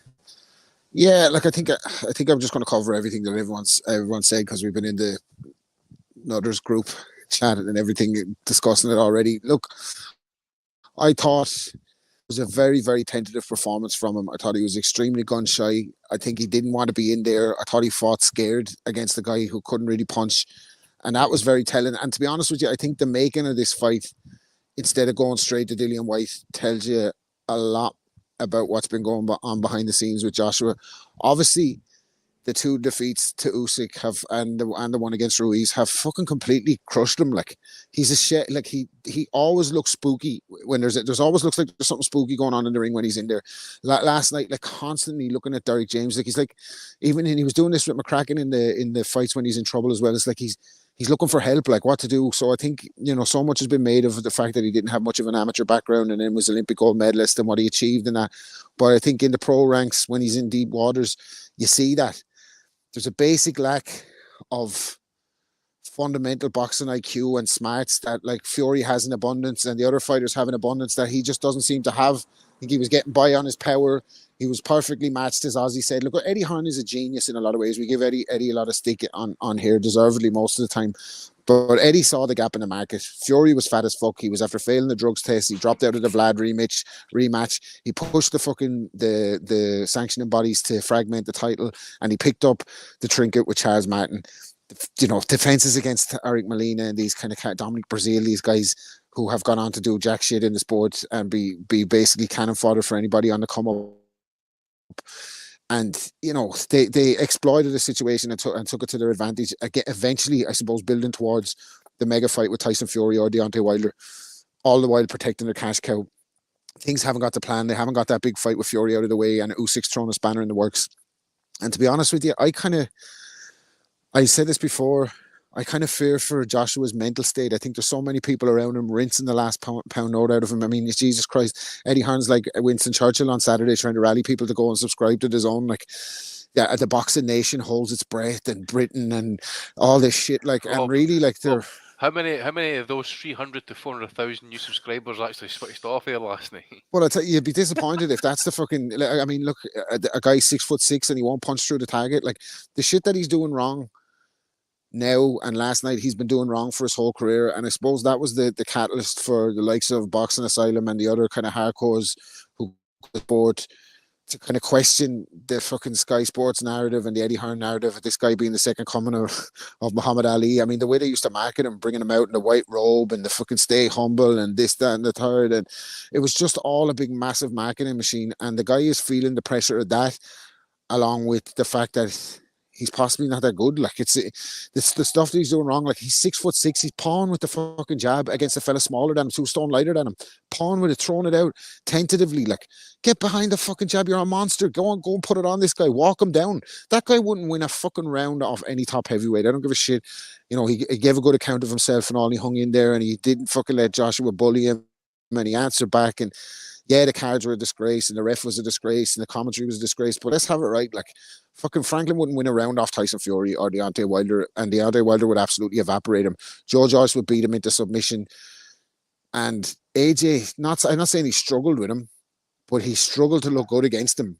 And, it's the unwillingness from him to exchange and get on top of a guy who's fucking two fucking stone lighter than him, smaller than him, not fought at championship level. And, I don't know. I think there's just glaringly, he's going back in straight lines again. He drops his hand going back. Honestly, there's so much shit. And the coaches that he brings in here, they're bringing in Robert Garcia for one fight. And Garcia can't get to do what he wants with him. then Derek James is in, and it seems like again he's going dull at him at certain stages in the fight, that he's not following instructions. So I think he's got a lot of pressure on his shoulders. I think mentally he's broken, and I think there's too many people earning a pound note out of him to actually fucking what he probably needed was a break away from boxing, like, rather than go straight back into a rematch with Usyk, and he's back out again in 12 weeks. I just don't think he was ever as good as they made him out to be, and now I feel like he's probably paying the price for that later down the line. Like, will you go pull an Andy Ruiz on that dog? I don't know how to pick up the dog that well. Yeah, it's in the estate across the road. Where my dog's at. Oh, fuck's sake. All right. Well, I'll tell you what, though, by the way, I've seen a narrative, you know, like they're saying, oh, well, he only lost to Andy Ruiz because it was a short notice fight. I'm thinking, what? Like, since when were, you know, like, why are we looking at this? He was preparing for Big Baby Miller. And then, yeah, it was short notice, but come on. You know, is that the narrative you're trying to spin now? He only got beat because, you know, it was short notice. You know, he fucking put Ruiz on his backside. Let's have it right. You know, people, you know, that's conveniently forgotten. You know, and yeah, Ruiz did, you know, beat him up and bullied him, you know, like he was willing to trade with him. But it's just like the excuses. And Rob said it right. I just don't think he was as good as he was made out. And, you know, like, I have always been, you know, skeptical of him. I don't think his power, you know, I think he hits hard. But when was the last time he completely ironed somebody out? I can't even remember. I think it was, you know, probably like one of the Argentinian guys or something like that. You know, he stops people by overwhelming shots. You know, I think Dillian White was an impressive knockout when he stopped him all those years ago, but he's not looked like doing that at the top level. Tyson Fury's a bigger puncher than Anthony Joshua. You know, from what we've seen, you know, in recent fights, he's caused more problems to, you know, to better fighters than what Joshua has, without a doubt. I tell you what else was telling. The fact that they had the little fracas at the end of the 12, and instead of going let his hands go, he fucking went for a clinch. It was mad. And this is what I don't get. Yeah, I just that's what I mean. And the fact that, you know, he's coming back for, you know, the Usyk rematch, you know, I think that was a combination of him, you know, typical fighter wants to get back in there. But, you know, I'd love to have been involved, you know, like in the management decision and, you know, the promotional decision. Have they just seen cash again, you know, thinking, right, we're going to take even more dough here and do that? Because for me, you know, it was a horrendous decision. You know, it was easy, you know, in the first fight, they just blamed tactics. He went into the second fight and, you know, was equally as bad, you know, improved, but still didn't really do any better. So it's, you know, it's a difficult, really difficult situation for him. And for me, you know, if I was him, you know, I just don't think he wants to do it anymore. He might say he does, but he doesn't act like it. You know, he's not got that, you know, that confidence in the ring. You know, like you say, he's paused with his jab, and you do that, you're going to get caught. And, you know, you can't avoid these big hitters. And, you know, like I said, you can box someone like Jermaine Franklin, yeah, who ultimately is just getting credit now for losing.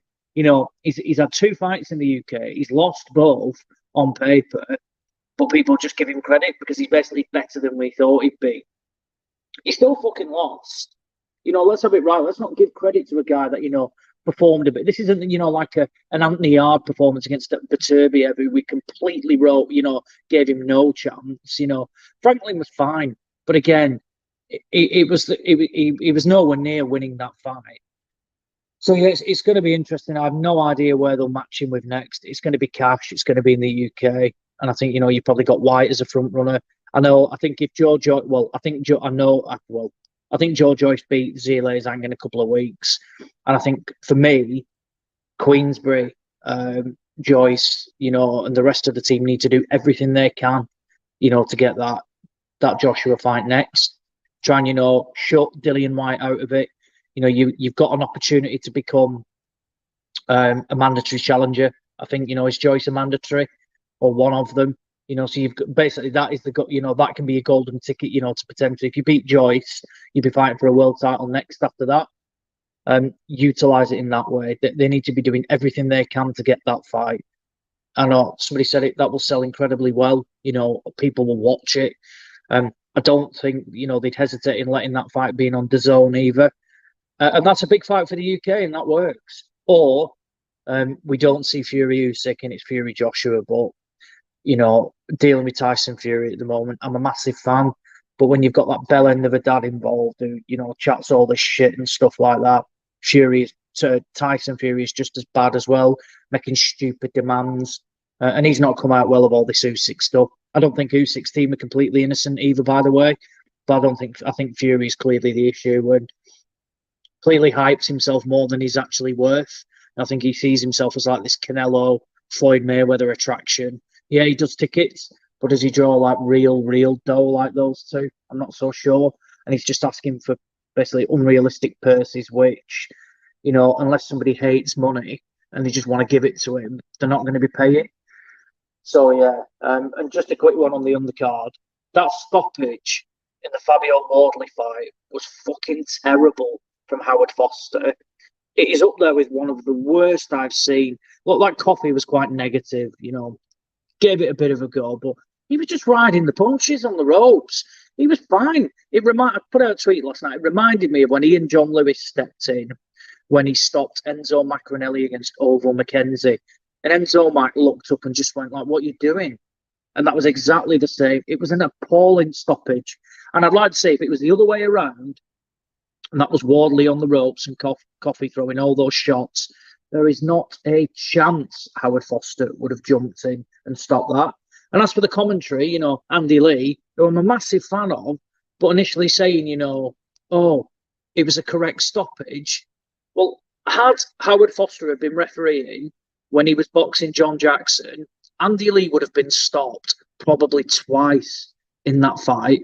And what happened? The referee allowed it to continue, and Jackson was fucking iced, out cold in the ring, face down. If that was Foster, he wouldn't have had that opportunity because the fight would have finished and it would have been waved off. And I used to say that, the UK's got some of the best referees around.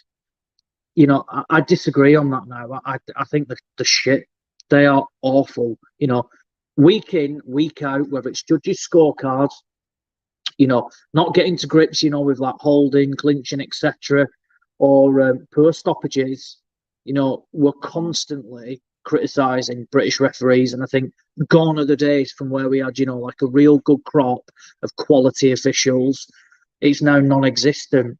They're still rolling out Fat Terry on cards, and he's still causing problems. You've got Howard Foster up to his old games. I've seen criticism for Kieran McCann, who was on the undercard as well, making fights about him, not getting involved in stuff as well. Some talk about the Galal Yafai stoppage a bit early. Not so sure about that one. I thought it was fine, and the opponent didn't really want to know. But yeah, there's a problem. And ultimately, I'll always relate back to the statement of, Robert Smith, who's in deep waters himself with all this Conor Ben news. But ultimately, the boxing fans who complain about officials are just pissed up and don't really have a clue what they're on about. Well, we all can't get it wrong, can we? It's simple as that. We all can't get it wrong. And you're not telling me that anybody... But I think a couple of fucking matchroom nuthuggers agreed with the Wardley stoppage last night. That's about it. And even some of the staunch matchroom fans said it was such a poor stoppage. So we may all get tanked up watching the fights from time to time, but it still doesn't sway our opinion, and we do know what we're on about. And, there's a real issue with British officials at the moment. And if the board aren't willing to do anything about it, it's never going to improve. That's true. And just to think, in some of these fights, not only do they have them ref a fight, they have them judge them as well. That can't go badly. So, anyhow, back to the card in Tulsa. I think it was about an hour ago. Steve, there was a really good fight on there, right beneath Ramirez and Dogboe. I truly enjoyed the fight between Joet Gonzalez and Enrique Vivas. I thought that it would have been prudent for Vivas's corner to stop the fight in between rounds 9 and 10 when it seemed pretty clear that he had a broken jaw, most likely from the period when his mouthpiece had been knocked out. And instead of trying to hold or back off to get a break to get it replaced, he went right into the fucking fire and took a whole bunch of punches off the jaw from Joet Gonzalez. But man, there were some great rounds in this one. Round 3 sticks out. I think round 5 and 6 might have been really exceptional as well. But this was a really tremendous fight on the undercard here. Yeah, it was a decent fight, but I kind of got the impression the two of them were like huff and puff merchants. They were bashing away at each other, and I know I'm not so sure about the stoppage. Let them fight it out, man.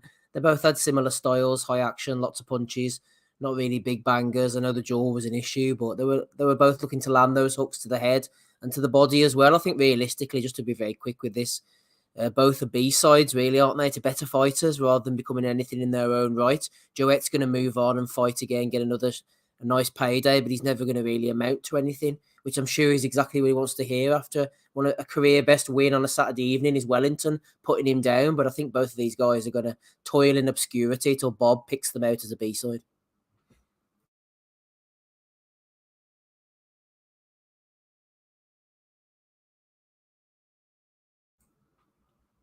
What do you reckon, Matty? I'm sorry. I was so disappointed in your response. I was left speechless. That's always good for an audio format, so carry on. There you go. Did anyone else have a chance to see this fight? Nope. Wow. Man, it's a sad day. And on a day when we got so many we got so many contributions in here as well, including Danny Young throwing 20 back. Says some links back to this excellent podcasting community. Rest in peace, Ken. He was a great fighter. Thanks for that, Danny. Thanks for all. Matty, one thing I will add is I'll tell you how badly I was drifting during the Joet Gonzalez fight against Jose Enrique Vivas. It reminded me, I was thinking back to Arsenal used to have a player, I think he was called Nelson Vivas, who used to play left back in the 90s. So my mind was seriously drifting back into obscure footballers territory. It starts, Vivas. Yeah, there's a Vivas football player. You know, it was a great song. Viva Las Vegas. Exactly, you know. Well, that's a shame. I do recommend going back and catching that one. That was a solid fight. Right below that was a real interesting fight between Jahai Tucker and Nicholas Seknashuli. I had to write that one down phonetically. Seknashuli, very odd spelling name on that one. It was just an 8-round fight, I believe, on that one. But man, what a good fight. They went to war on that. Some true spite between them. Jahai Tucker getting hurt at various times, but coming back against Seknashuli, and just finding some truly good shots against him upstairs and downstairs, kind of taking charge as the rounds wore on, but getting a point deduction. There was a lot of hitting on the break between them, and Tucker found himself on the wrong end of a point deduction there. Probably pretty fair when the ref's holding the guy right in front of you and you hit him square in the freaking mouth. But nonetheless, he was able to come out of that one with a unanimous decision victory. He's a 154-pound fighter. Looking forward to seeing where he goes from here. Just the guy has balls, man. You hit him, he's going to hit you back. Just a real scrappy fight on that one. It's had just a lot of good moments in that one. Further down that, Andy, I would call this one the pure AIDS pick of the week. Jeremiah Milton with the unanimous decision over Fabio Maldonado over 8 rounds. Maldonado had not seen the distance prior, either in defeat or victory. So Milton really had to work hard if I can see this one through to 8 rounds. Also on that, Tiger Johnson taking an 8-round decision over Alfonso Elvera, taking a couple of shots early, but coming through very well in the end, biting down. Elvera almost getting dropped, showing incredible bounce to not get sent to the canvas on a good. I saw Abdullah Mason, Matty. That was a nice finish, wasn't it? Yeah, Abdullah Mason. Oh, did you? Yeah, he sharp little. Sharp little right hand in the first round. Just checking him with it. It kind of hard to believe that he was able to get that much zip on such a short shot. And great shot that was, yeah. Young fighter, 19 years old. Also on that one, son of Fernando Vargas, Emiliano Vargas, getting a 2nd round stoppage over Edgar Uvae. Looking pretty good in doing it, despite a couple of low blows there. There seemed to be a theme of hitting people in the balls over the weekend. Let's see here. Oh, man. Gonna send it over. Let's see here. What time do we got? I think, Steve, we just got to go into previews here because there's a whole lot going on. Yeah, go ahead. Yeah. So it's looking like we got a DAZN card on coming on Thursday, actually, headlined by Angel Acosta versus Angelino Cordova, I believe that might be. Man, I can't even read my own chicken scratch here. Doing a great job. Let's see here. Then we're going to go over on Showtime on Friday. Going to have a Showbox card over there. Going to be headlined by Shenard Bunch against Brian Flores. Good fight, though. Yeah, that is an interesting fight there. Also, you're going to see, if you want to, for you guys, it's going to be coming around on noon. Around noon your time, I do believe, Steve, on coming from Japan. Originally, it's supposed to be late morning, actually, as well. Originally, it's supposed to be Kenshiro Taraji taking on Jonathan Gonzalez in a fight that I was actually really looking forward to. But unfortunately, Gonzalez had to pull out. Now Taraji is going to be defending his belts against late sub Anthony Alaska Cena, maybe. I don't His know. nickname is Princessa. There we go. Anthony Alasquega. Yeah. There we Princess. go. Well, that'll be interesting. Taraji against the Princess. Sounds like something you might see on a Nintendo game. Let's see here. But we also have a title fight in there with Takuma Inoue against Laborio Solis going for the bantamweight title, vacant WBA strap there, 122 pounds. Actually 118. My apologies. But the fight that's interesting on there, and the Nutters are going to be choosing between this one. Actually, is going to be Kiko Martinez against Raya Abe, going 12 rounds at featherweight. Kiko, it's always a question mark with him. Interesting fight though, so get ready for that one, Nutters. There's a couple of them that Joe Kennedy and I are choosing between right now for the other one, so pay attention. You'll be getting that in your emails coming up shortly. But that'll be an interesting card on that one. Tarashi is always good bang for your buck. Then we're going to have that DAZN card. Andy, headlined by Bam Rodriguez against Christian Gonzalez for vacant WBO strap. I'm not expecting a whole lot on this one. Yourself, sir? Yeah, I expect Rodriguez to win, to be fair, mate. I'm just pulling up his record just now. This guy Hernandez fought a couple of guys lower weight below this one, actually. Is it Superfly? Flyweight. No. What weight is this at, sorry? 112. 112. Aye, so he was fighting the weight below, actually. Rodriguez, yeah, he would definitely win, I think, barring any major upset or anything like that. I'll say he wins by stoppage. Don't think the other kid's got much power about him, so yeah, I'll go Jesse Rodriguez way, I'll say, about the 6th or 7th. Yeah, well, kind of just one of those opponents on that one.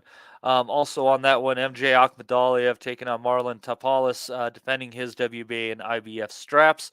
Do you got any interest in that one there, Steve? No. Sad. Also on that card, Raymond Ford against Jesse Magdaleno, who I do believe you mentioned earlier, Steve. Oh, wow. Yep. That's going to be at 126 pounds. Thomas Matisse going in against Ramiro Cecina at 130 pounds. Galel Yafai flyweight belt against Moises Caieiros. Actually, wasn't that the one that we just saw the other day? That was on that was last night. Well, look at that. So they were going to have it here, and they moved it there, isn't it? Yeah, they moved it because Felix Cash pulled out poorly. Yeah, so they moved the Yafai fight a week forward. Going up and down here. I'm one of the Uzbeks on that card, Israel Madrimov. Yep, he was one I was going next for. He's going in against Rafael Igbakwi. 10 rounds. Castro as well. Yep. Mark Castro against Ricardo Lopez. Not that Ricardo Lopez, 8 rounds at lightweight.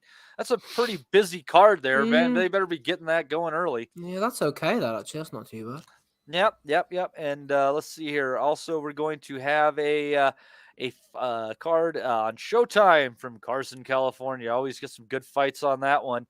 Going to have some Bastian Fundora against Brian Mendoza over 12 rounds. For the interim belt that Fundora's holding, waiting for that shot at Charlo, who is supposed to fight Zoo. God knows when that happens.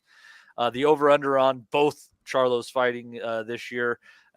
Total number of fights between them, call it 1.5. I kind of would be surprised if both of them fight. Maybe not. Also on that card, Brandon Lee against Pedro Campa. at 140 pounds, and Luis Nunez against Christian Olivo, an 8-round featherweight Gabriel contest. Maestre's on it as well, Matty. Pretty say he's Is he fighting on that David one now? Alexander? What? Oh man, that's going to be a stretched anus fight. That Frank He'll be Sanchez as well. destroyed. Bloody hell. Frank Sanchez. Yeah. Chris Ariola? What? Oh, that's what it is. The freak? Yeah. So they're just adding more and more and more. What am I going to watch in the afternoon? I don't even know. It's madness. So but there's nothing for the UK next week, and we've got 3 cards from America and 1 from Japan.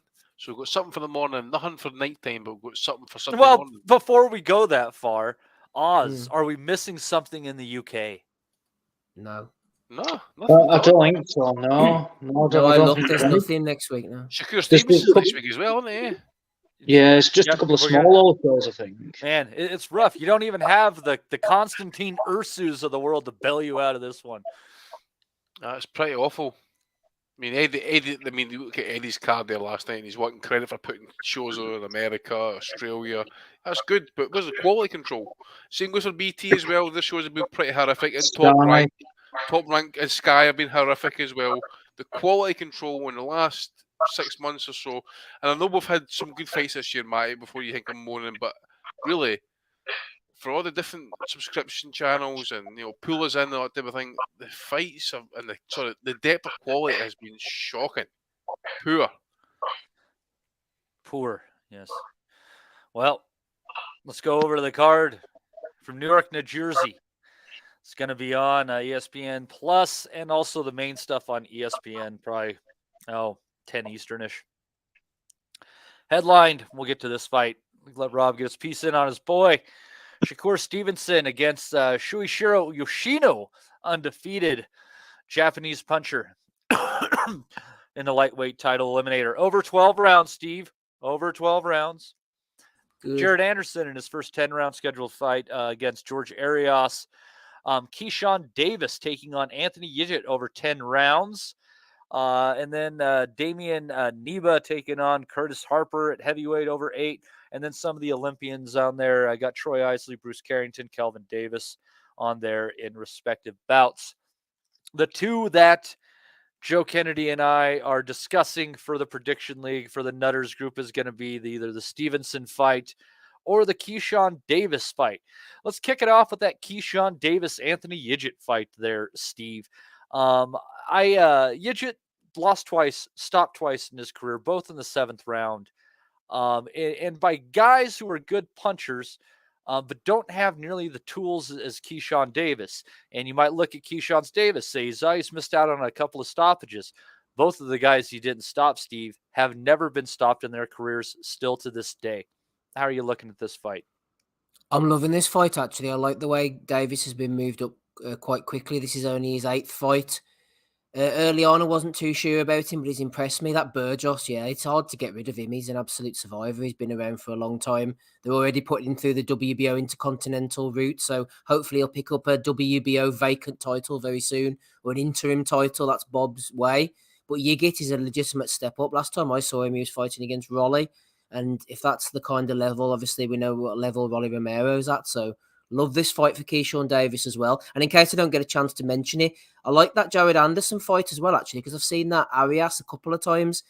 Both of them were upsets, and I think they were both on Showbox cards. Cassius Chaney was 21-0 at the time, and he won a split decision. Then he fought Alante Green, who was a decent amateur back in the day, and I think Arias came in as a late replacement and defeated him by a split decision.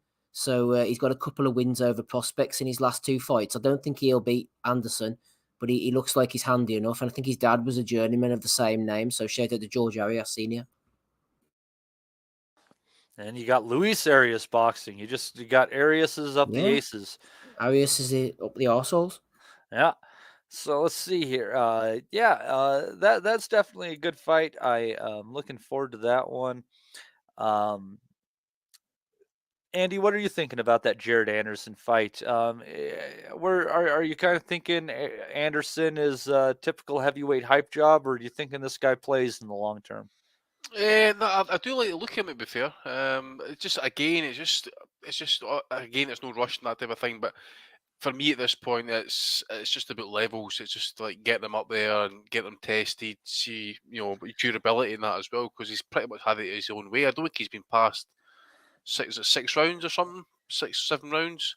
But I expect him to win it. I think he'll maybe do it by I think he'll go for mid-round stoppage possibly. Definitely does look good. No rush from, I suppose, in that as well. But again, at the same time, you've got to try and get him up in class at some point. I just pulled his record up there. He's fought, Teslenko, no great to be fair. Jerry Forrest was who's it? He was in there again at heavyweight. Wasn't it Briswell? Who was it?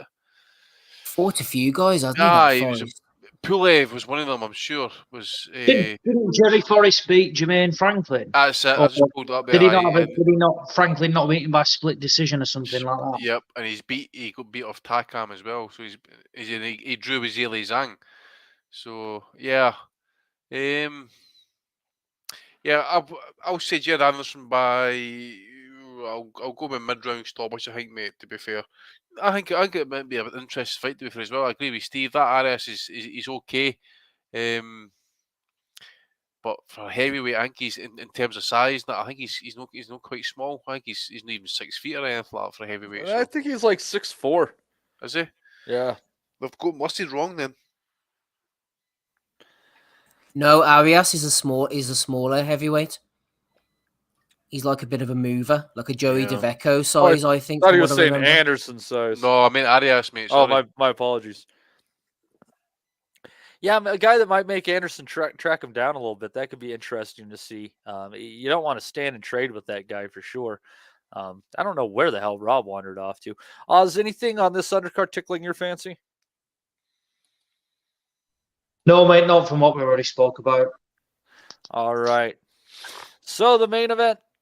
Shakur Stevenson moving up to lightweight, vacating his belts at 130 pounds, taking on the undefeated Shuichiro Yoshino, who has fought some Japanese names that you might know. Shuichiro Yoshino. Shuichiro Yoshino. I don't know. My current fighter I have at lightweight on fight night is named Chung Ho Lee. Anyway. Sounds like you're ordering sushi, Matty, there. Or is it just doing my best John Fisher on the phone with the takeout plates? You be the judge. This fight, Steve, I am remiss to write off Yoshino in this fight. There's a couple of weird outcomes that I could see in this one, and play along with me. Stevenson is moving up to a new weight class, and I tell you, I watched the fight with Nakatani today, and Yoshino is a real puncher. He's got firepower in both hands. He tries to trap you and wing those shots, and if you can't get him out of there, he's going to be in your face for 12 rounds. This guy is a real fighter. He's one of the tough Japanese cats. That said, the way that he comes in, Steve, he's also very, very open to uppercuts. So I see this fight going maybe one of two ways that people might think. People might be thinking Shakur Stevenson by decision. Okay. I could see Ito maybe just bullying him if Stevenson doesn't fill into the weight well. I could absolutely see that happening down the stretch and being very interesting in the later rounds. Or I can see Stevenson pulling off an unlikely stoppage, catching Yoshino, who likes to really kind of lean in and when he's coming forward at you. I could see Shakur picking him off with some nasty uppercuts and stopping this guy. Have you seen of any Yoshino? Yes, I have. I think Shakur is going to shoeshine Shuichiro Yoshino. How about that one then for you, Matty? That was hot. If he was also selling seashells at the seashore, that'd be a motherfucker. Tell that. No, I think Top Rank know what they're doing, don't they? Yoshino is a good come forward puncher, and he won't stop pitching against Shakur. I saw his fight against Nakatani. I'm pretty sure, as you mentioned. I might have seen the Ito fight. I know Ito fought Diaz at one point. I think he fought Jamel Herring as well. So there are names on the record that I know. This guy can punch, and in a stereotypical Japanese fashion, he's going to come forward non-stop. Shakur's just going to box rings around him, I think. It'll be like fighting Nakatani. I think he's too good. Top Rank know that. He's going to pick up the title. All I'm looking for is to get past Yoshino, and then please just cement himself at lightweight for a while and try and get some of the big fights. I don't want to see him skipping up weights, which I think isn't going to be likely, but going and picking up WBO interims and vacants and 3-weight world champion, 4-weight world champion, bollocks, not interested in that.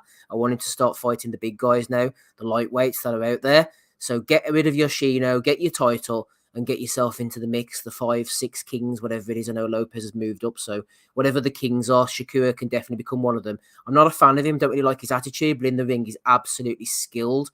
Don't see him losing to Yoshino unless he gets caught with something. I do think Shakur maybe is a little bit suspect in the jaw department, which leads to his negativity and his back foot boxing, but he's super, super talented. And I think that he'll have too much for Yoshino. Top rank don't make mistakes with matchmaking. They know exactly what they're doing here. Rob, your boy going up and trying to work his way towards a belt in the 3rd different weight class here. Are you feeling good going into this one? You feeling confident? You willing to bet the house on him? Oh yeah, on Shakur, absolutely. I got deserved penalties years ago, and I thought McConnell was ahead of him, but he's shown over the last few years how good he is, and I actually think he's been devoid of dance partners to actually show how good he is. So I'd lean on your second prediction of the stoppage. I think once the guy opens up, he's going to be there for Shakur. And I don't want to kind of understate how good Shakur Stevenson is, but he's going to be in the kind of, I don't know if he's going to make it to the top echelon of sports stars, but talent-wise, I don't think there's too much in the sport as good as Shakur Stevenson. I think he has a bit of everything good, and I think he keeps getting better. His ring IQ is fucking unbelievable. The way he finds openings, his accuracy, he dominates opponents. Nobody looks good against him. I think he's in the Who Wants Him club for the 35ers that are out there, like, because he is that good. I think I'd make him the favorite against Tank Davis if that fight was made. You're right on that, Rob. A lot of people passed up this fight. That's why Yoshino's in it. A lot of people passed it up. Yeah, and I think Steve is right when it comes to top rank. Bob Arum very rarely makes mistakes when matching his guys. Like, I think this is a fight that's going to make Shakur Stevenson look good, and he needs an eye-catching performance in terms of revenue generation for himself and putting himself out there. He needs to be on the TikToks and the Instagram reels and all that, like, to get his traction going. But I think he's a fucking unbelievable talent, and I think he'll stop this guy probably last third of the fight. All right. Oz, how are you feeling going into this fight? I mean, 135 is just a stacked division, and in the next 60 days, we're getting to see Shakur perform. We're going to see Garcia against Tank Davis, and we're also going to see Haney against Lomachenko. That fight is now announced, secured, I believe, for the 22nd. We're definitely going to get a little bit of clarity coming up here, and I guess this fight starts to show it in just a sense. Does Shakur Stevenson fill out well in the weight? I can't see why not. I think I wouldn't say it's been a long time coming, but I think we always saw him moving up to lightweight. And I actually agree with what you said about the stoppage. I think, the Japanese guys, all action gung ho style will be his downfall. I think it'll be one of them from where he opens up, and I think it'll be more, he'll just get time with a shot.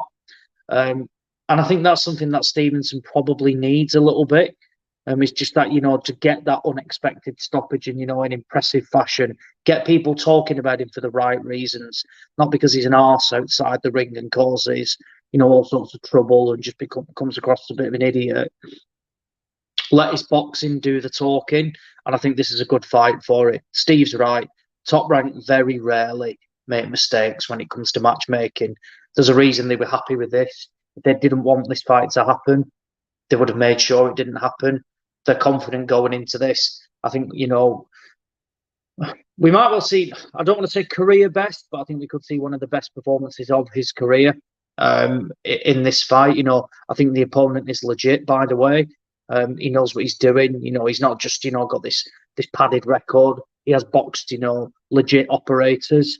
I just think Stevenson is a level above, and I think, we'll see that, and I see him perhaps getting him out of there, probably mid to late rounds. But yeah, good fight. A couple of decent fights on the undercard as well. Absolutely. Andy, final say on this card. in this Shakur Stevenson fight? Yeah, I kind of agree with what I was saying. I have seen this guy fight before, actually. Japanese title fight a couple of years ago. He can box, he can bring the pressure. I agree with what you're saying. He can lead over the front foot, and he can be picked off with uppercuts. I just think if he holds his feet just a fraction too long, as Steve was mentioning about the shoe shining, I think Stevenson would just start, picking him off, especially the fight kind of goes on. He kind of likes to switch it off the head to body. He's maybe got a bit of kind of sneak left hook on him as well. But I think Stevenson is a few levels above him, so I expect a late stoppage possibly.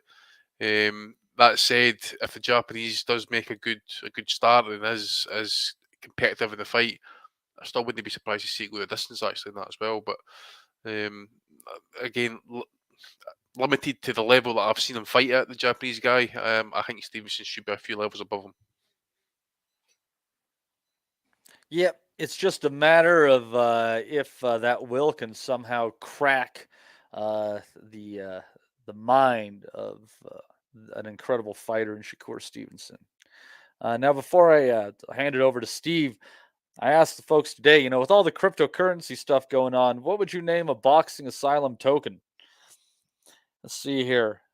And got a lot of them. Let's see here. Matt Butters said Troll Coin. John said Gad Coin. Damo, Bit Egg or Egg Coin. Joe Burns, Super Coin Brampton. Joe DeGoat, Bell Coin. This is a really good one. Danny just wants to win them all today. Vinny Fagan Bucks. Yeah, I thought that one was really good. Yeah, let's just see if there's a couple more wandered in here. Danny's like one of the fucking AI robots, isn't he? He's going to end up taking our job eventually. Like he's just going to, he's got so good at it. I'm starting to think that he's an AI generated person at this point in time. Always with these picks. Let's see here. Cervical cock chain from the Dr. FMG. Let's see here. Let's see if there's one more in here. Yeah, I think that was it in there. But yeah, so that was a little exercise. Bitcoin Rodney, no? No, Bitcoin Rodney's. That's it. There's no Bitcoin Rodney's. Fuck's sake. He's all got. We're still in the job, Steve. We're all right, man. He's already got his own coin, though. Let's see here. All right, so, but yeah, and again, congratulations on the winner. On to Danny Young for winning the Nutters League in there, and also to Rob for winning the season in here. Everything's going to be moving into the Nutters group for that. But a big up to Joe Kennedy, who keeps track of all this stuff and helps me pick the fights each and every week. It's definitely been great for the Nutters, and they're tuning into all sorts of goofy fucking fights over the weeks as we search for what we think are competitive matches from across the globe, and look for more of that as the year goes through. So, Steve, if you want to take her away with Bellew of the Weeks, I think that's what we got. Thank you very much, Matthew. Episode 517. Excuse me. Andy's here, Rob's here, Ozzy's here, Matty's here. On the old Bitcoins there, did I not see one advertised on the ropes in Dubai recently? Was it Leprecoins or something? I think it was called. I think it was something like that. I can't remember. So there's a fair few. There's Combat Coin as well out there. They had an offshoot of it, Leprecoins in the hood. You can buy those as well. Yeah, one of these days, though, Rob, we're going to have Leprecoin in space. Not too far away. I don't think there's a few dodgy oaks in the sky last night again. I don't know if they're after me. Someone's after you. I think we figured that much out.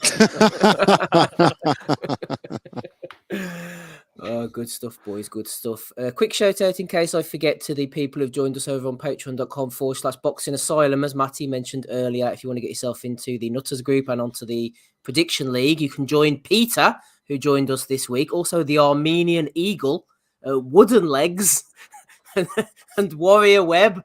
So shout out to them, boys. Oh, yeah, real quick. Sam is, I believe, the name of the gentleman from Armenia. And he was actually at that recent Gassiev fight. And he said that he thought that it was a total fix from top to bottom of that card. Said it was one of the weirdest events that he had ever been to in his entire life. So we've got an Armenian subscriber. We The are Armenian Eagle, yeah. So yeah, you got things. You got people in the States. You got people in England, Scotland, Wow. Ireland, Northern Ireland, Armenia. I assume Ricky Graville is going to get extradited to another country eventually. So we'll throw that one in the mix. We're all over the place. I thought you were just talking to Big John Fisher saying people on the boxing asylum are media. And but no, I think Boran BKB is in Nepal possibly too.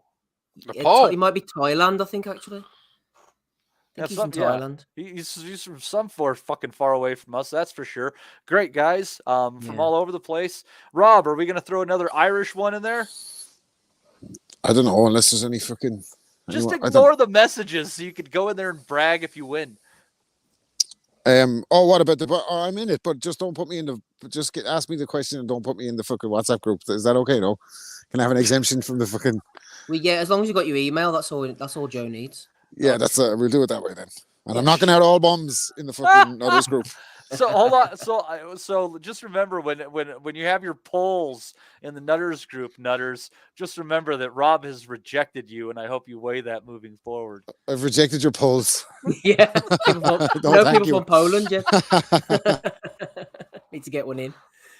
One thing I was going to mention as well, don't forget, if you want the bonus pod in May, you need to get those 100 likes in, Matty, isn't it? 100 or over throughout the rest of the month, throughout the month of April. 62 so far tonight. 62, so... Still 200 listening.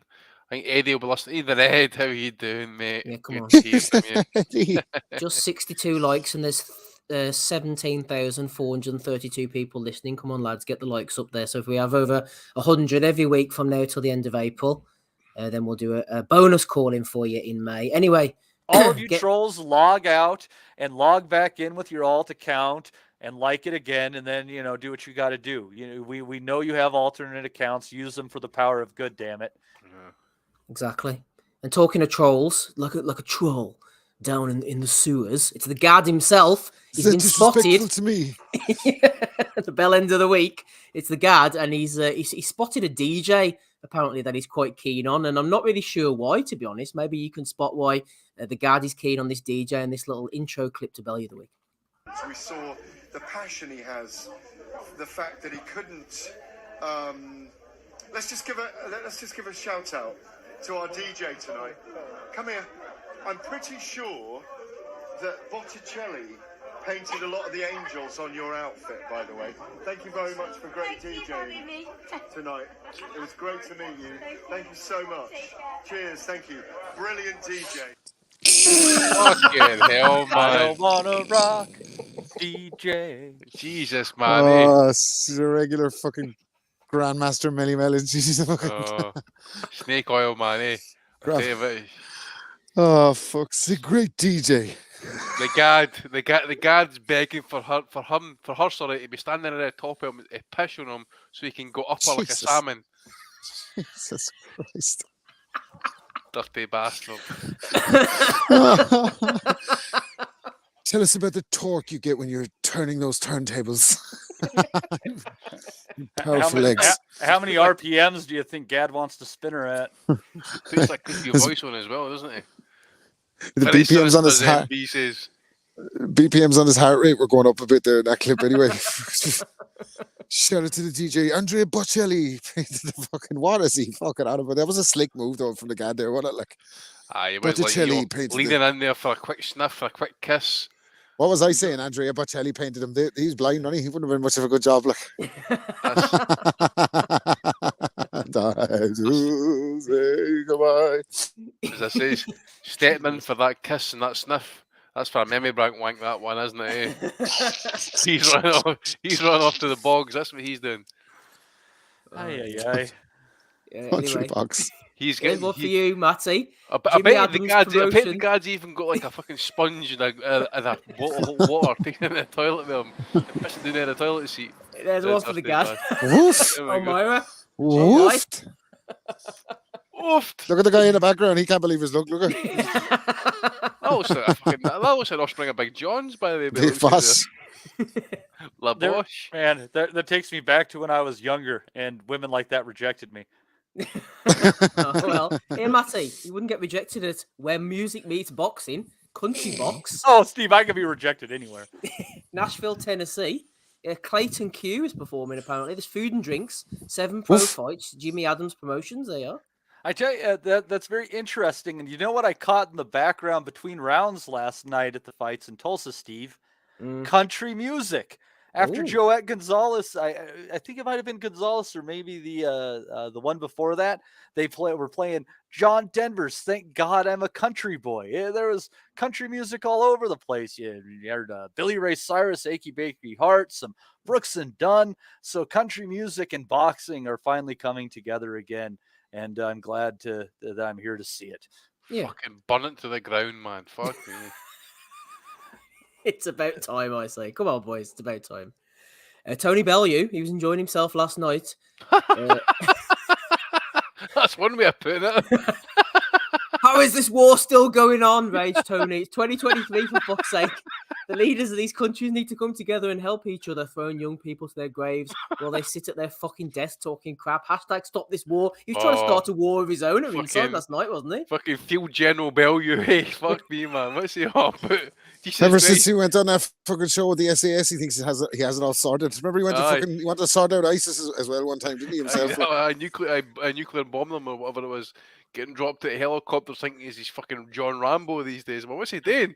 He's fucking running the half the fucking length of the arena last night to get involved in a situation which fuck all to do with him. People are saying but Anthony's back. Just fucking imagining he's fucking Stone Cold Steve Austin fucking coming out there with a goddamn chair, just getting ready to whack people away. Mate, I'd rather have Stone Cold Steve Austin backing me up than Tony Bellew. I can tell you that. Dude, I'd absolutely rather have Stone Cold Steve Austin, especially in a bar fight. Tell you what, at least Austin have a fucking bottle of beer with him or something like that, you know. That whole card on the Zone. Imagine you fucking subscribe just to see that. The two fuckers didn't hit each other for the whole fight, and then you got Tony Bellew jumping up at the end of the fight with fucking Bunce holding him back and Carl Froch there laughing on his camera. I'll tell you what, right? Anybody who listens to this pod will remember after the Usyk fight and Bellew announced his retirement, gave him the credit he deserved for his career, for a fella that fucking achieved what he did with his level of talent. But since then, he has been the worst fucking pundit of all time. He's making Johnny Nelson look fucking neutral. He's fucking out during the week PR campaigning for Conor Ben, the same guy who was wanting the death penalty for drug cheats 6 months ago, unless he knows them. And then he's up last night fucking cheerleading for AJ. He's pathetic, man. And the Zone, if their credibility is in the toilet as it is, but if they wanted any more, they want to fucking get rid of him. He is a joke. Evening, Ed and Tony.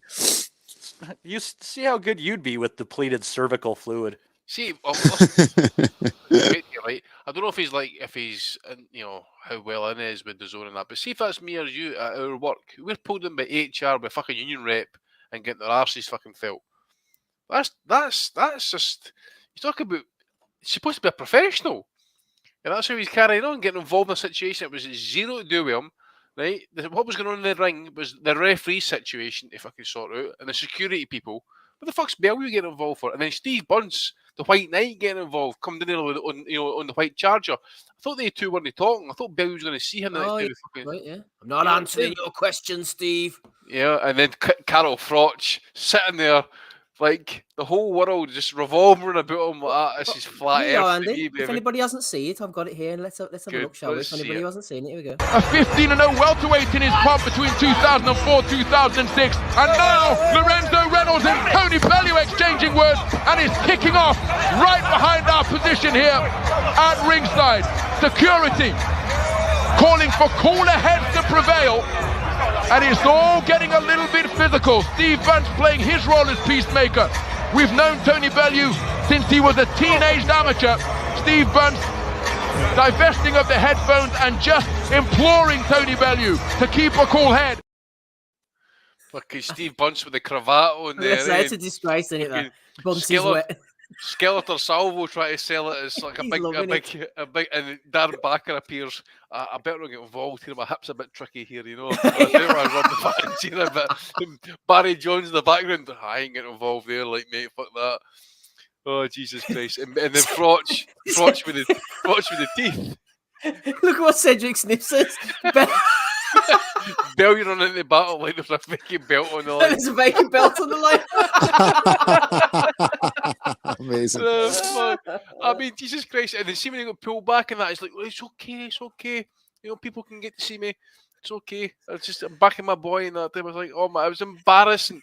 And you might be an employee, you might be an ambassador to the sport, and that's how you're behaving. 40-year-old dad of 2, and that's how you're behaving at this stage. Honest to God, I thought you might have matured by this point, but what can I say? Even Anthony. Fucking Frotch tweeted out after, didn't he, saying, good job I didn't get involved, otherwise there would have been bodies lying everywhere. He's a quality troll, isn't he, Frotch? Fucking aye. Look at Matty's mentioning Stone Cold Steve Austin. Frotch had been there like Brock Lesnar, man, throwing bodies at the place. And that, The pile of human rubble will be all fucking massive. Frotch going to be this. And he is, Frotch would probably went into the crowd and emptied 80,000 bodies out there, no fucking problem, Like Sting with a fucking baseball bat. Left him in the crowd. Oh, fuck me. It's been an eventful week for Tony. Earlier on in the week, he said, do I believe Conor Ben was taking PEDs? Absolutely not. Tony Bellew speaks out in support of Conor amidst talks for Ben versus Eubank Jr. Shout out to Dev Sarni of BT Sport. He says, I'm a company man, but there are levels to this game, and I've still got so much to learn. Stunning. He's a wrong good, isn't he, Tony? It's a bit like Bellew saying last night. It's a bit like Bellew saying last night. He said, I didn't want to get in trouble with him last night. I'm saying, you fucking ran the half the length of the arena to get involved.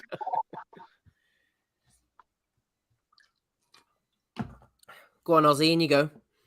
No. To be, I mean, what Tony does, he just embarrasses himself, doesn't he? By speaking, his actions, that sort of stuff. Didn't he say he was going? He had to walk away before he planted one of Franklin's corner in the face. I mean, like Andy said, this guy's a fucking broadcaster being paid to be there, and next thing he's squaring up to bloody opponents, like looking after his main man Anthony Joshua. Like Joshua will actually care that, Anthony's stood up out of his seat, kicking off, trying to fight his corner.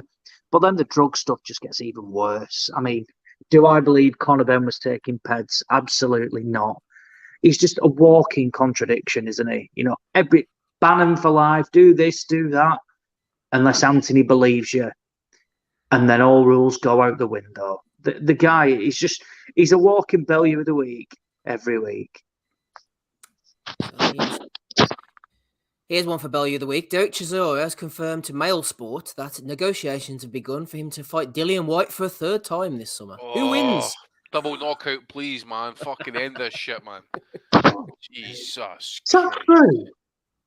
According to Mail Sport. That's the talk, isn't it? Del Boy's out there hooing himself for a fight. What's going on? He's everywhere, Chisora, isn't he? Every video you watch now, he's just there in the background, He was at the Jake Paul fight, he was at the show at the weekend. He just insults everybody that he speaks to. He's just like, he's like a bad smell, and he just doesn't go. No, mate. He's like Thrush, an annoying cunt.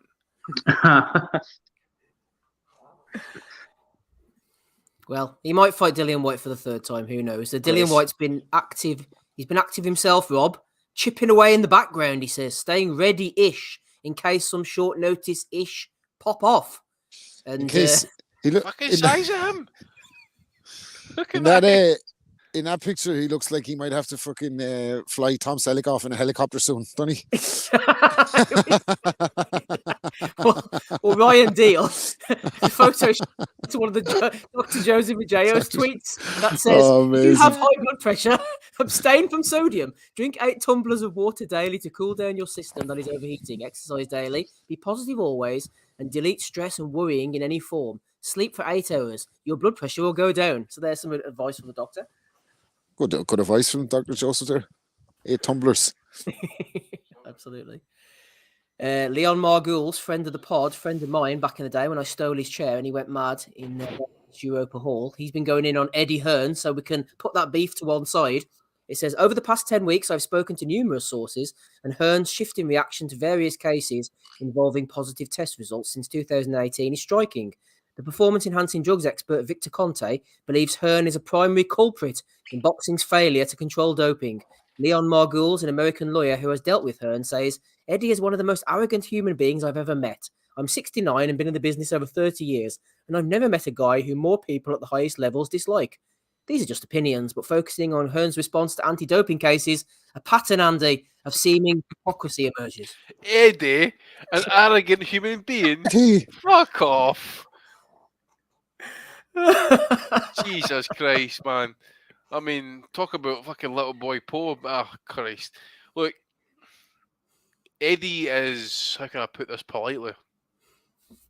He's looking washed these days, by the way. There's something brown with him. I don't know what it is, but he is, excuse me, but it doesn't matter how much he wants to hide behind the cheeky chappy, facade, that type of thing. There's just something off, and this is a big part to do with it. I was reading the Guardian article for Donald McRae yesterday, and it was very factual, very laid out in that. And I would imagine when Eddie reads it, he's fucking raging. It's just this Ben situation just is not washing with the public, and that is the main thing here. If the wider public are not going to buy into it, then you're going to fucking you're basically, then you obviously got the board saying they wouldn't sanction Eubank, for example. So does that mean the Eubank needs to go and get a foreign license to fight in Dubai? You still got the case with the situation with the second test failure still to be answered for. Shows are disgraceful. Fighters are falling off cards. Felix Cash is pulling out of cards more times than fucking who else? Then Adrian Broner, I suppose. It's not looking good for him at this point, actually. So yeah, it's the Bold Edwards is an arrogant wanker. We've always known this. We've always known this. I tell you what, he looked under some pressure during that fight last night. You could see him. I've never seen him so fucking nervous at ringside last night. Like, he was wanting that knockout so bad. He was screaming at Joshua to go for it in the last 3 rounds. Like, even in it. I don't know who it was. Was it Danny Youngsteve that mentioned there about I think it might have been you, even Rob, actually, that mentioned about Joshua being the he's got so many mouths to feed, so to speak. He's out again in 12 weeks. Eddie mentioned there last night he's got so many commercial deals he's got to now go and deal with, and that, so you'll probably see him on television a wee bit more often. But at the same time, who was the one person that said after the Joshua fight that he's going to get back in the ring ASAP? Who was that guy? Please remind me. Edward John Hearn. Why? Because you were fucking desperate. Your channel was tanking like a motherfucker. You're now on Twitter bragging that its momentum is unbelievable. The Zone is now on iPhone, your tablets, your smart TV, your games console, Sky, Virgin. You've been on the fucking go for almost 3 years, man. You're still not in the pubs and the clubs yet, and you're talking momentum's been fucking building all this time. It's not happening, mate. Shit. The momentum is going all right, but it's going one fucking way because they put the fucking eggs in the one basket, didn't they? Apart from all that, I think Eddie's doing all right, to be fair, boys. Let's move on to the next one, shall we? Oh, yeah. Raw beef. As long as both men turn up on time. Prince Patel versus Isak Lowe. I don't know how this went, if anybody listened in or not. It didn't go great now, to be honest with you. It sounded a couple of times. A live call-in, was it? What happened? Did they both turn up? They did. I just saw clips of it, but there was people online cracking up that Isaac was only seemed like he was only a hair's breadth away from Ireland. A very dangerous insult a couple of times.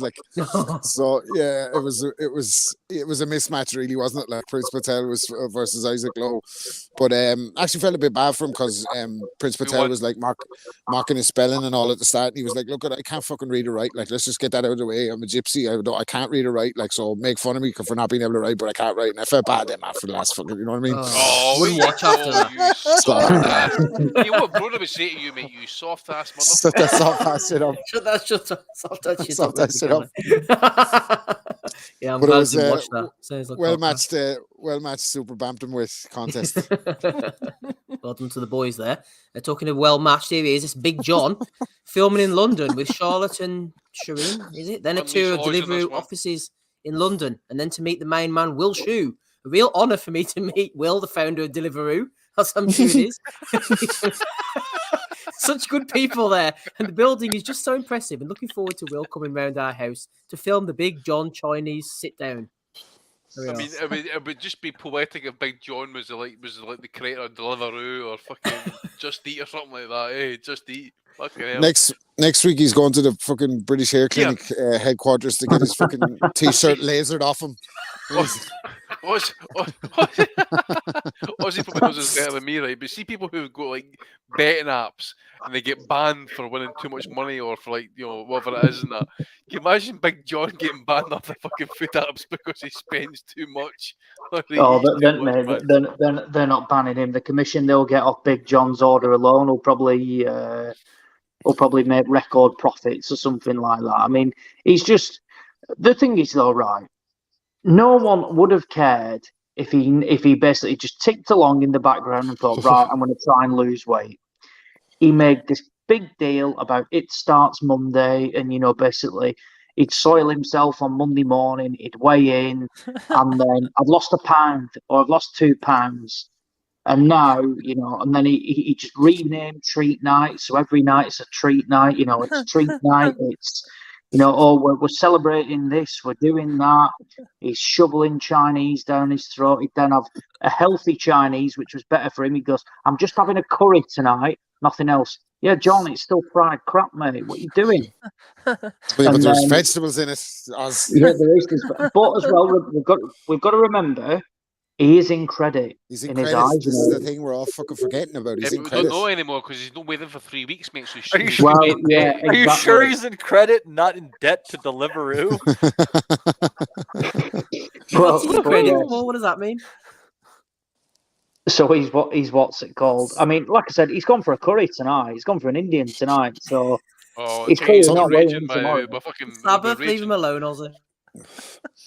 His last weigh-in video, he says that, you know, he's what's it?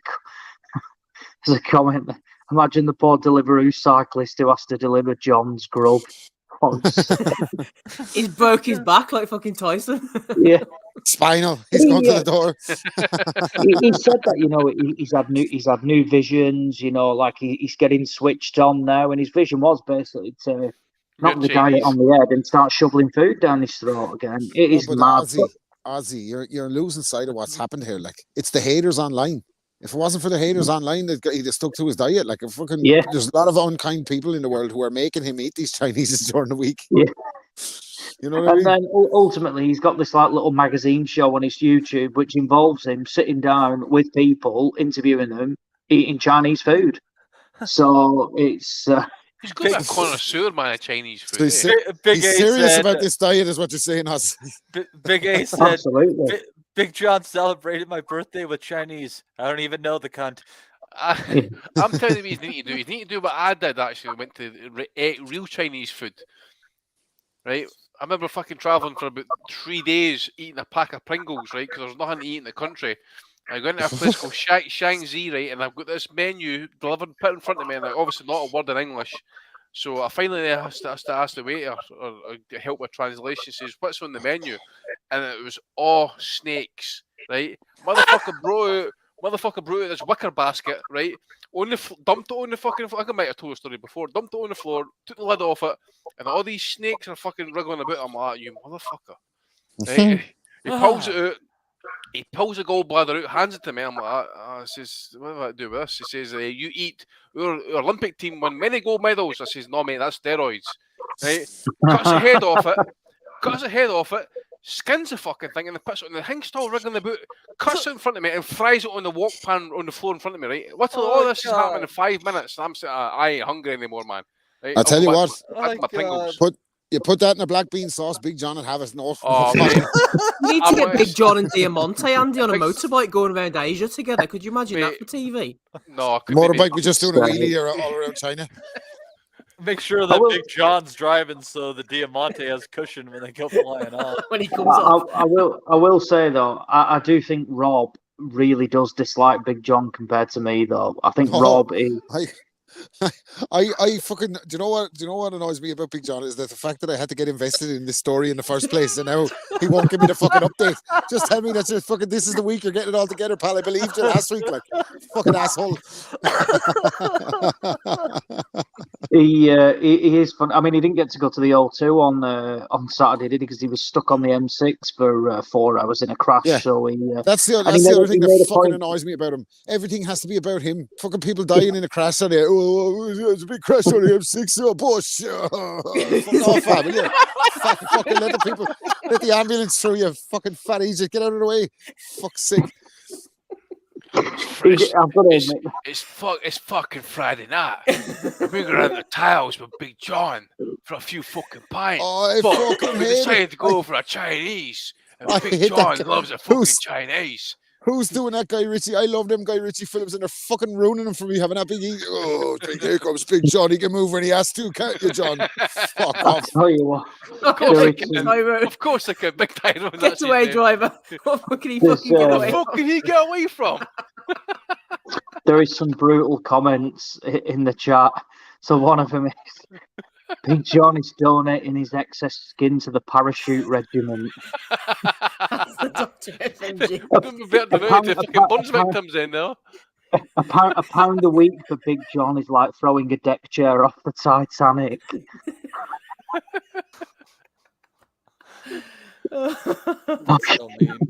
Apparently, reverse five now down the hard shoulder and parked up next to Burger King. Jim McDonald boxing.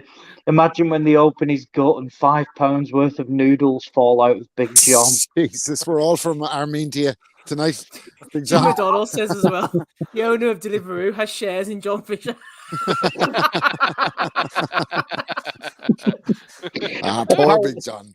Yeah. Look at him, man. Oh, come off it, man. I tell you what, right, as well, I think the missus is getting sick of him. I think it's time to have a talk, man. Do you remember that motherfucker that used to do the videos, and he was he was all over Facebook, man. He used to pop up like pretend to be Batman. He had the dad, he's the dad, and he used to go, Jen, it's Batman. Yeah, well, she left him. She got fed up with shit. She left him. So I saw Big John doing a video. Yeah, well, she was sick of a fucking fully grown man going around in a Batman mask, and I have a feeling Mrs. Fisher is not too far off either. She was he was making a video with her in it last week, and she was looking like, oh, this can't turn the camera off. Like, just let me do the washing, man. But yeah, fucking sticky with your boss. Think of having her outdoor chairs broken as well. How do you think Big LaBoss is doing sexually, though? He's got to struggle, eh? Well, mate, hadn't thought about it till now, Andy, but now I think it's time to move on. Andy, are you just contemplating the actual physics of the exercise? Or? Well, mate, I'm just wondering what happens after 2 strides. Is he fucking? I'm just wondering, though, is it because he's popular in the clubs now, isn't he? Like, and that's dangerous territory. Like when you're a Big public figure, John. You know what I mean? Sex magnet, absolutely. That's a good point. And if he gets caught anyway, you can just blame the trolls online for ruining his marriage. Yeah, he was up in Wigan on Friday night. That was the reason for his trip up north. Yeah, he was at a club in Wigan. Yeah, he was. Yep, Smido was there. You know, he was catching burgers off Big John in the crowd and eating cheeseburgers with him. So yeah, who wants a fucking burger? Oh, he's in Wigan, isn't it? Smido's laughing a bit of Big John. But yeah, just to sign off, and when Big John was on the motorway, apparently to Jim McDonald, he reversed 5 miles down the hard shoulder and parked up so he could get a Burger King. The fucker. Oh, I've got to admit though, right? I give him stick, but it does amuse me, Big John. It's just like, do you know what? Oh, so we rely on you to give us all the updates, mate. That's why we fucking rely on you. Well, yeah. Do you know what? It used to be a highlight of my Monday morning, Big John's weigh-in. It's not happening anymore. But if this guy wants to get, eat food and do what he wants, that's fine. I mean, his Instagram job thing is a food consultant. That is his job title. But let's have it right. They're not going to book him at these clubs if he's not so Big John anymore, is he? If he sheds like 15 stone or something like that. So essentially, people are paying him to be there because he's fat. Paying him to be fat. So go for it. Absolutely go for it. But yeah, keep on the journey. Reset, recover. He needs to keep being fat, right, for the whole until about October. No, say September, give himself a bit of time, and then he needs to come out at Christmas with the fucking weight loss DVD like Jim McDonald's wife out of Coronation Street, doesn't he? Like, he needs a fucking, he needs one of them, like, leotard the whole time, like, Like, let's get Well, imagine that Big John doing like yoga and things like that, and doing those step ups on those little things. You know, I mean, come fucking on, hell, the mate, legs, Like Jane the legs Fonda would- with a wee sweatband on now. I'd The super legs chat would that. give way. I'll tell you that much. Mr. Motivator. Mr. Motivator. Yeah. Well, here, Dressed in fucking sunflowers and all that type of shit, man. Booze just flying everywhere, man, over the step.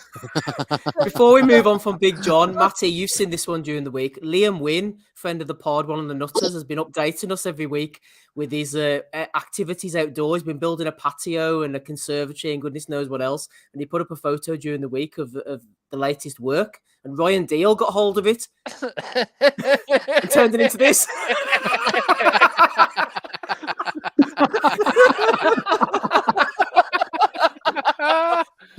Oh god damn, yeah, that's pure gold. I loved it. His talent's wasted on us, isn't it? Get a life, Ryan Deal. He's a vile troll, Ryan Deal, is he? He's a vile troll. Listen, anybody listening, you need to watch YouTube for this part, and we're time stamped at roughly around about the 2 hour 33 minute mark. Yeah. 2:34. 2:34. Oh, Steve, send me that picture when you're done. That is unreal. Ozzy's That's WhatsApp profile. That's going all over that. I'm sending that to various people. Ozzy's getting hard at the thought of this one. Like, you would have access to it in the WhatsApp group. All of this stuff, you'd be firsthand with it. You'd be on the cutting edge of John Fisher humor. Oh, it's insane. I mean, if Big John did see that, he would be getting aroused by it. A bath full of curry sauce. Fuck me. Oh, good stuff. Good stuff indeed. From one John to the other, if you haven't had enough of John Fisher, what about John Fury getting stuck in here on Metro Sport? He said, with Sugar Hill the other day, what the hell was that about? I'm only here for a Coley when I have seen him training Tyson. All of a sudden, denied him like Judas denied Jesus Christ. For me, that is a sacking offence. Sack Judas. Judas out, I say. Do you know what? So he's looking for the cut himself, the big fucker. That's all he's trying to get into to train because he's thinking Fury's going to fight in the UK or in Saudi, and he's not going to have trouble going there. So he's want to be the head trainer, the big oaf. I cannot stand John Fury. I think he's an absolute arsehole. And he jibbed a fight with Porky Russ. Porky called him out on a billboard, and John Fury, the fighting man, was nowhere to be seen. The guy is an absolute clown. I cannot stand him. You know, what sort of comment is this? You know, he is one of the worst thing about boxing. You know, every time he opens his mouth, he embarrasses himself. The guy's a joke. The best thing that Tommy and Tyson Fury could do is when it comes to boxing, fuck him off. The guy's a clown. He's just an arsehole, you know. Again, I just dislike him. Do not like him whatsoever. Bully. He's a bully as well. Do you remember the Frampton thing? You know, he tried to put it on him. Bully Frampton. And he hated the fact that Frampton stood up to him and stood his ground. He hated that. The guy's a bully. Just, essentially, just eliminate him. Yeah, just send him away. Send him far away and don't get him back. Fucking eliminate him. Jesus Christ. Fucking Ozzy's like, boy. Ozzy's one of the fucking Vladimir fucking Litvinenko him, by the way. I don't know if fucking ChatGPT can go that far just now. Give us a couple of weeks. So we'll be able to fucking eliminate someone with a super chat in a few weeks. Don't worry about it. El Bruto El Mento Ozzy. Fucking hell. Well, I don't like the guy whatsoever. Every time he speaks, you know, he's a bully, and that's exactly what he is. He is a bully. He can't. What's it called? He like I said, he tries to be a thug. You know, he puts it on everybody, this and that. But when people stand up to him, he doesn't like it. Says it all. You know, like people. Not many of his family speak to him. You know, and stuff like that. You know, arsehole, absolute arsehole. Yep. Enjoy your eyes, Oz, says Big A. Final one here, Andy. Kevin Johnson, I think it was, wasn't it? Over in Russia. He says at the end of his fight to the Honourable President Vladimir Putin, I would like Russia to be my home. He's doing anything for that pay packet. But I also checked his box rec. He's apparently fighting in Germany next week as well, so he was probably just trying to kind of play it safe so he can try and get out of the country. Maybe he had to hand his passport over. You never know, because the American government just released a statement literally 3 days ago telling all Americans to leave the fucking country, and he's fucking in there fighting against a white supremacist who done like fucking in a 3-rounder. A 3-round exhibition. A 3-rounder, he's willing to move to fucking Moscow. Fuck that. Exhibition. This supremacist, like, he got arrested in Norway for like arms possession, trying to get my state secrets, and the guy's a fucking nut job. He's done everything. MMA. Didn't Roy Jones do the same though? Yeah, he Steven got Seagal. Roy Jones fighting last night as well. Wasn't he? No, I mean, didn't Roy Jones get a Russian passport? Yeah, he got Russian citizenship. Yeah. Aye. Well, I'll take anybody these days. Like, loves it in what's Moscow. Kevin Johnson? What's Kevin Johnson got to offer them though? Yeah. Well, nothing. Sparring 8 rounders. Roy getting beat by fucking Yeah. Anthony Pettis. Like, it's fucking tragic that the greatest fucking fighter of all time is ending up like this. I'm sorry, like, it's fucking breaking my heart to see this. Like, I hated that last night. Imagine Roy Jones losing to fucking Anthony Pettis. Like, Roy Jones, Jesus, 54 years of age, and he wants a rematch. Is he broke? Do you just have no, like, what is he doing? Does he have cash flow issues? Walk away, can I?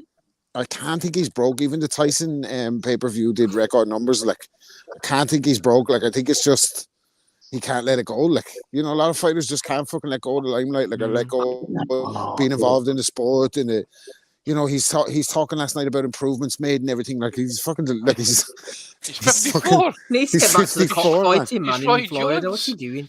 What improvements is he talking about? He's Roy fucking Jones, 54-year-old. Come back stronger, Andy. Get back in the gym, man. It's so heartbreaking to see, as a Roy Jones fan, to see this happening. Like, to him, that it's seemingly nobody in his family. Like, from talking to Brendan, that like nobody in his family, nobody close to him could tell him that he had to retire, even though he couldn't run. His knees were that bad. Like, he couldn't actually do road work. Like, he was saying, is he out jogging? They're like, out jogging? No, he can't run. Like, and that's about 12 years ago. So it's tragic. Like, but hopefully he doesn't die in the ring. Yeah, hopefully not. Well, it'd be good for pay-per-view numbers, goal. though. Right. No rematch anyway. I'm not out. MTK Enforcer Vic Reveal did send me a video. I'm going to keep that for a quieter week because we got to 22-11 already. Have we got any nominations? Steve, I tried. No, it's not your fault, Matthew. Don't worry. Have you got any nominations for this week's Bellew of the Week? Yeah, I think you just got to go for the stoppage and the fucking Wardley coffee fight. Jesus fucking Christ. Yeah, that was pretty bad, that. Any nominations from you, Andrew? Oh, good God, yes. Absolutely. Carol Froch living his best life there. He reminds me of one of these guys that sits in the pub and there's a fucking battle kicking off round about him. He's just sitting there quietly drinking his pint. Not giving a fuck what's going on. And Carol Froch is there collecting receipts. Darren Barker shitting his pants. Froch should have said, "Don't do it, son. It's all right." Don't do it, kid. Don't do it. Bonds take the headphones off aggressively, throwing them down. Security's coming in. Barry Jones shits his pants. He's standing back. He's a wee midget. He doesn't want to get fucking involved. And Anthony Bellew as well, running half the length of the arena. Didn't want any trouble. Just want to be left alone, Anthony. But he ran the length of the. Just want to be left alone to run after people to start an in-ring fight when I'm commentating. Exactly. Edward John Hearn for multiple offences. I dare say there's stuff he's done this week that I can't even repeat because I don't even know anything. But I can guarantee there's something's probably happened. But anyway, for saying that the momentum is unbelievable, that the Zone is now on iPhone, tablet, smart TV, games console, Sky TV, Virgin, fucking hell, Andy, are you advertising? You got an affiliate link or something? Oh, what, mate? I'm waiting on the cash. I'm coining it in, baby. Pubs, bars, clubs, fucking halftime, tea time, anytime. You can get the Zone wherever you want to go on the go. Right? And Fire Stick. And Fire Stick, the Fennel Twig, without doubt. As I say, aye. Anthony Joshua, did anybody see the interview that he gave with this is Radio Rahim going on about racism from Lomachenko and T-Music? It was fucking tragic, man. Absolute state. You've got two guys who barely speak fucking English. Apparently, how they treated Josh was apparently racist or something along those lines. Fucking horrific. So one for Joshua. Oh, one for Eddie Hearn for saying that he expects Joshua Franklin to add between 300 and 400,000 new subscribers. Other thing is this April Fool's banter early doors, man? Is he really fucking at it? He is really at it, eh? Because I'll tell you what, it looks like if there's 300 to 400,000 new subscribers, I think they'll all be fucking asked for a refund come this morning because they've been bored to tears. And one for Howard Foster for what he does best. You know, you've not got Fat Terry there to cook the cards, but you've got Uncle Howard there on hand, as always, to make sure the job gets done correctly. Lovely stuff, thank you. And they shouted to David Palmer, by the way, throwing $4.99 in. He says, I've listened into quite a few Asylum pods, and this one is definitely not nice. Absolutely right on that one, rapping Rob Kelly. Any niceness to add to the proceedings here? Oh, it's just got to be Conor Ben, like, for smacking the microphone out of the gad's hand. Like, this guy. I mean, can you blame him, Rob? Can you blame him? They've hammered him, absolutely hammered him. Can you blame him? I know, yeah, they've hammered him. It's fucking, it's unfair that people have wanted to the question about him failing two fucking drug tests. Like, and then the gad is oblivious. Like, he knocks the microphone out of the gad's hand. He's like, obviously, he doesn't want to talk to TalkSport. I'm not taking that personally. It's TalkSport. He hit the TalkSport mic, not me. So that's what he said. I mean, yeah. And then Conor Ben then puts up a fucking Instagram post with a microphone emoji saying no mic. What a prick, man. I mean, DAZN, like, Eddie, I know you're in trouble, man, but like, look what you're after getting yourself into. Look who you backed. Like, Anthony Joshua, the big cowardly lion, a fucking 6'6" heavyweight who's afraid to fight, and a drug chief with a sense of fucking entitlement. Holy shit. DAZN, the future looks bright. Future's bright for DAZN, Ozzy. Is it bright for you with the Bellew of the Week nomination? Yeah, the usual ones have been nominated, but the one for Big Daddy Bunce as well, who accused somebody of he put a link up to his pod about recapping like the night's events, and somebody replied saying, he found it odd that you didn't speak to Joshua about all the trouble, and Bunce replied, basically accused him of being racist. And brought Amir Khan into it, saying that he dislikes Amir Khan. He no doubt he dislikes Amir Khan as well because he's Muslim. And it was just a completely random response from Bunce. The guy never mentioned anything about that. He just basically went, "Why didn't you ask Joshua about this?" And he just went on a tirade accusing him of being racist. So definitely one for Buncey, who A, tried to be a doorman and got nowhere near the situation, and then B, accusing fight fans of being racist because they dared to criticise Anthony Joshua. To criticise AJ, who would even do such a thing? Let's go through them very quickly before we make our picks. Country Mix Boxing in the country box. Matty's all over that one. Tony Bellew got a few nominations this week. He's been talking bullshit as usual, running around the ring, trying to get involved in a fight. Two men who shouldn't be fighting. These two with their mushed brains. Dillian White and Derek Chisora. Ryan Deal doing the work there. Whoever wrote this article going in on Eddie through the medium of Leon Margules and Victor Conte. We had Prince Patel against Isaac Lowe. We had Big John Fisher laying on the curry sauce there, courtesy of Ryan Deal. We had Big John Fury, not a fan. We've got Kevin Johnson, the Kingpin, going over to Russia looking a bit of citizenship. He'll say anything to get out alive. Don't want to get sold into sexual slavery, Kev. Fuck you. We had the Gad as well, with the DJ at the beginning, and we had Carl Froch and Buncey, etc. Quite a nice little week. Andy, who are you going for episode 517? Mate, I really want to go for Edward, but it's got to be the man himself, the man who we named it after, the legend, the myth, Anthony Bellew. Just Yep. being Anthony, really, Yep. He's put in a strong week. Body of evidence, as I say, Matty. Who are you going for? Considering he is the namesake and also the fact it is WrestleMania weekend, gonna have to go with good old Anthony doing his best Sergeant Slaughter, running down to the ring and getting involved in shit. I thought it was more Ultimate Warrior to be fair, the way he went random there, man. He didn't shake the ropes, did he? Did I miss that? He didn't get that far, to be fair, mate. I mean, the Ultimate Warrior was probably gassing out after doing that bit anyway, so Anthony probably learned for that bit, He'd do well in boxing, wouldn't he, Ultimate Warrior, with all the PEDs he was taking? He's dead now, sadly. Oh well, I'm sure he's enjoying his best life. I'm surprised if they're all these steroids now. I wouldn't imagine he'd had a heart attack. He died the day after he got inducted in the WWE Hall of Fame. Literally. Literally. The banter. Outdoing himself there, Rob. Who are you going for?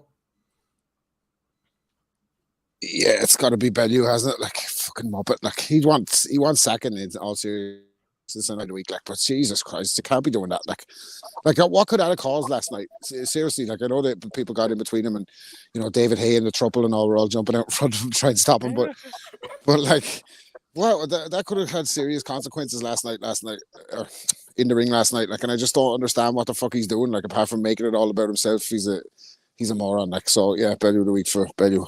It's a disgrace on DAZN as well, Ozzy. Imagine all the hundreds of people he would have offended running about on the app like that. Absolutely. running about on all of those formats. What you got, without a doubt, it's got to be Anthony Tony Bellew. And yeah, honorary mention to the big man himself, John Fisher, who on another week might well have scooped the award, but nah. When Anthony is done 3 or 4 different things, said or done things, and they're all at the top, there's only one winner. Only one winner. He's going to have to scoop the Chinese John Fisher this week, because Anthony Bellew, the man who the award was created for, is the Bellew of the Week winner for episode 517. Congratulations to you. Just before we hand back to that one to you as well, Steve, mate. Oh, very good. Excellent. There we go. Love a bit of the bomber. Shout out to our Patreon subscribers, Peter, the Armenian Eagle, Wooden Legs, and Warrior Webb. Also, shout out to our super chatters tonight, Matt Butters, Kevin Sutherland, Ricky Graville, Graham Taylor ×2, Slappy Gilmore, Danny Young, and David Palmer. Just before I hand back to you, Matthew, Thomas Smith sent in a comment earlier to the Nuthouse Gmail. He was liking Franklin's beard, took those shots like a champ, fair play. And also, I don't know if Ozzy can do anything about this one, but Sean Kilrow got in touch over on Gmail. He's a big fan of the show. His favourite episodes of Vlad versus Fury post-fight. He enjoyed having Crazy Amy on, who is still the show. Shout out to her. Andy howling at Doc Asif when Golovkin refused him a photo. What was that? Do you not remember? Doc Asif tried to get a photo. He was at a fight in Vegas and he tried to get a photo with Golovkin, and Golovkin blanked him and said no. And he sat there laughing at the doc on the pod when he told us this story. I must have been feeling like a cunt on the actually just said, oh, fuck it, I'll have it with him. The poor doc. Anyway, Sean is living out in Texas at the moment. He wants to go to Canelo versus Ryder. All the tickets look like they've gone. He's trying to get hold of a ticket. I don't know, Ozzy. I know that you're maybe friends or know somebody who could maybe sort him out. I don't know, but he's desperate to get a ticket for Ryder against Canelo. Yeah, I'll send a note and see what he says, and I'll let you know the outcome. Brilliant. Thank you very much, Oliver. Mr. Islam Zohirul Islam jumped in. He said, what have I missed, lads? Not much, to be honest with you. Just the 3 hours or so. Just about to finish up, Matty. Back to you. Thanks, dude. Yes. And I'd also like to thank everybody who kicked in today. Matt Butters, Kevin Sutherland, Ricky Graville, Graham Taylor, see here, Slappy Gilmore, Danny Young, and David Palmer. Also like to thank Danny Young for stopping by for his victory lap. Congratulations on winning the Nutters League from the Messenger group. And congratulations to you, Rob, for winning the one in here. Unfortunately, you're going to have to go and try it against Danny Young and those other strong predictors if you're looking to have another title. Yeah, it's going to have another competitive season. Really enjoyed hosting this one today. We had a good time here. I'd like to thank Steve Wellings, Andy Patterson, Ozzy Smith, and Rob Kelly for joining us, and also Danny Young. And again, a big thank you to Joe Kennedy for keeping track of everything in the league. It's guys like him who help us to keep things going behind the scenes, and we truly, truly appreciate that. You guys have a great week ahead, and we will see you next Sunday. Bosh. We'll never forget. I think that's good. Go to and move! We want to be honest, yeah? Crying like a little bitch. I've never met a fucking swank that can fight me. I fell asleep. You're a fucking bum. You're a fucking asshole. Rumpo fucking Stiltskin. But allegedly, Oscar Rivas has failed a test. 7-year aim. 7-year aim. I will fucking smash fucking you. I hope you fucking die. Be safe. I love boxing Asylum. It's as simple as that.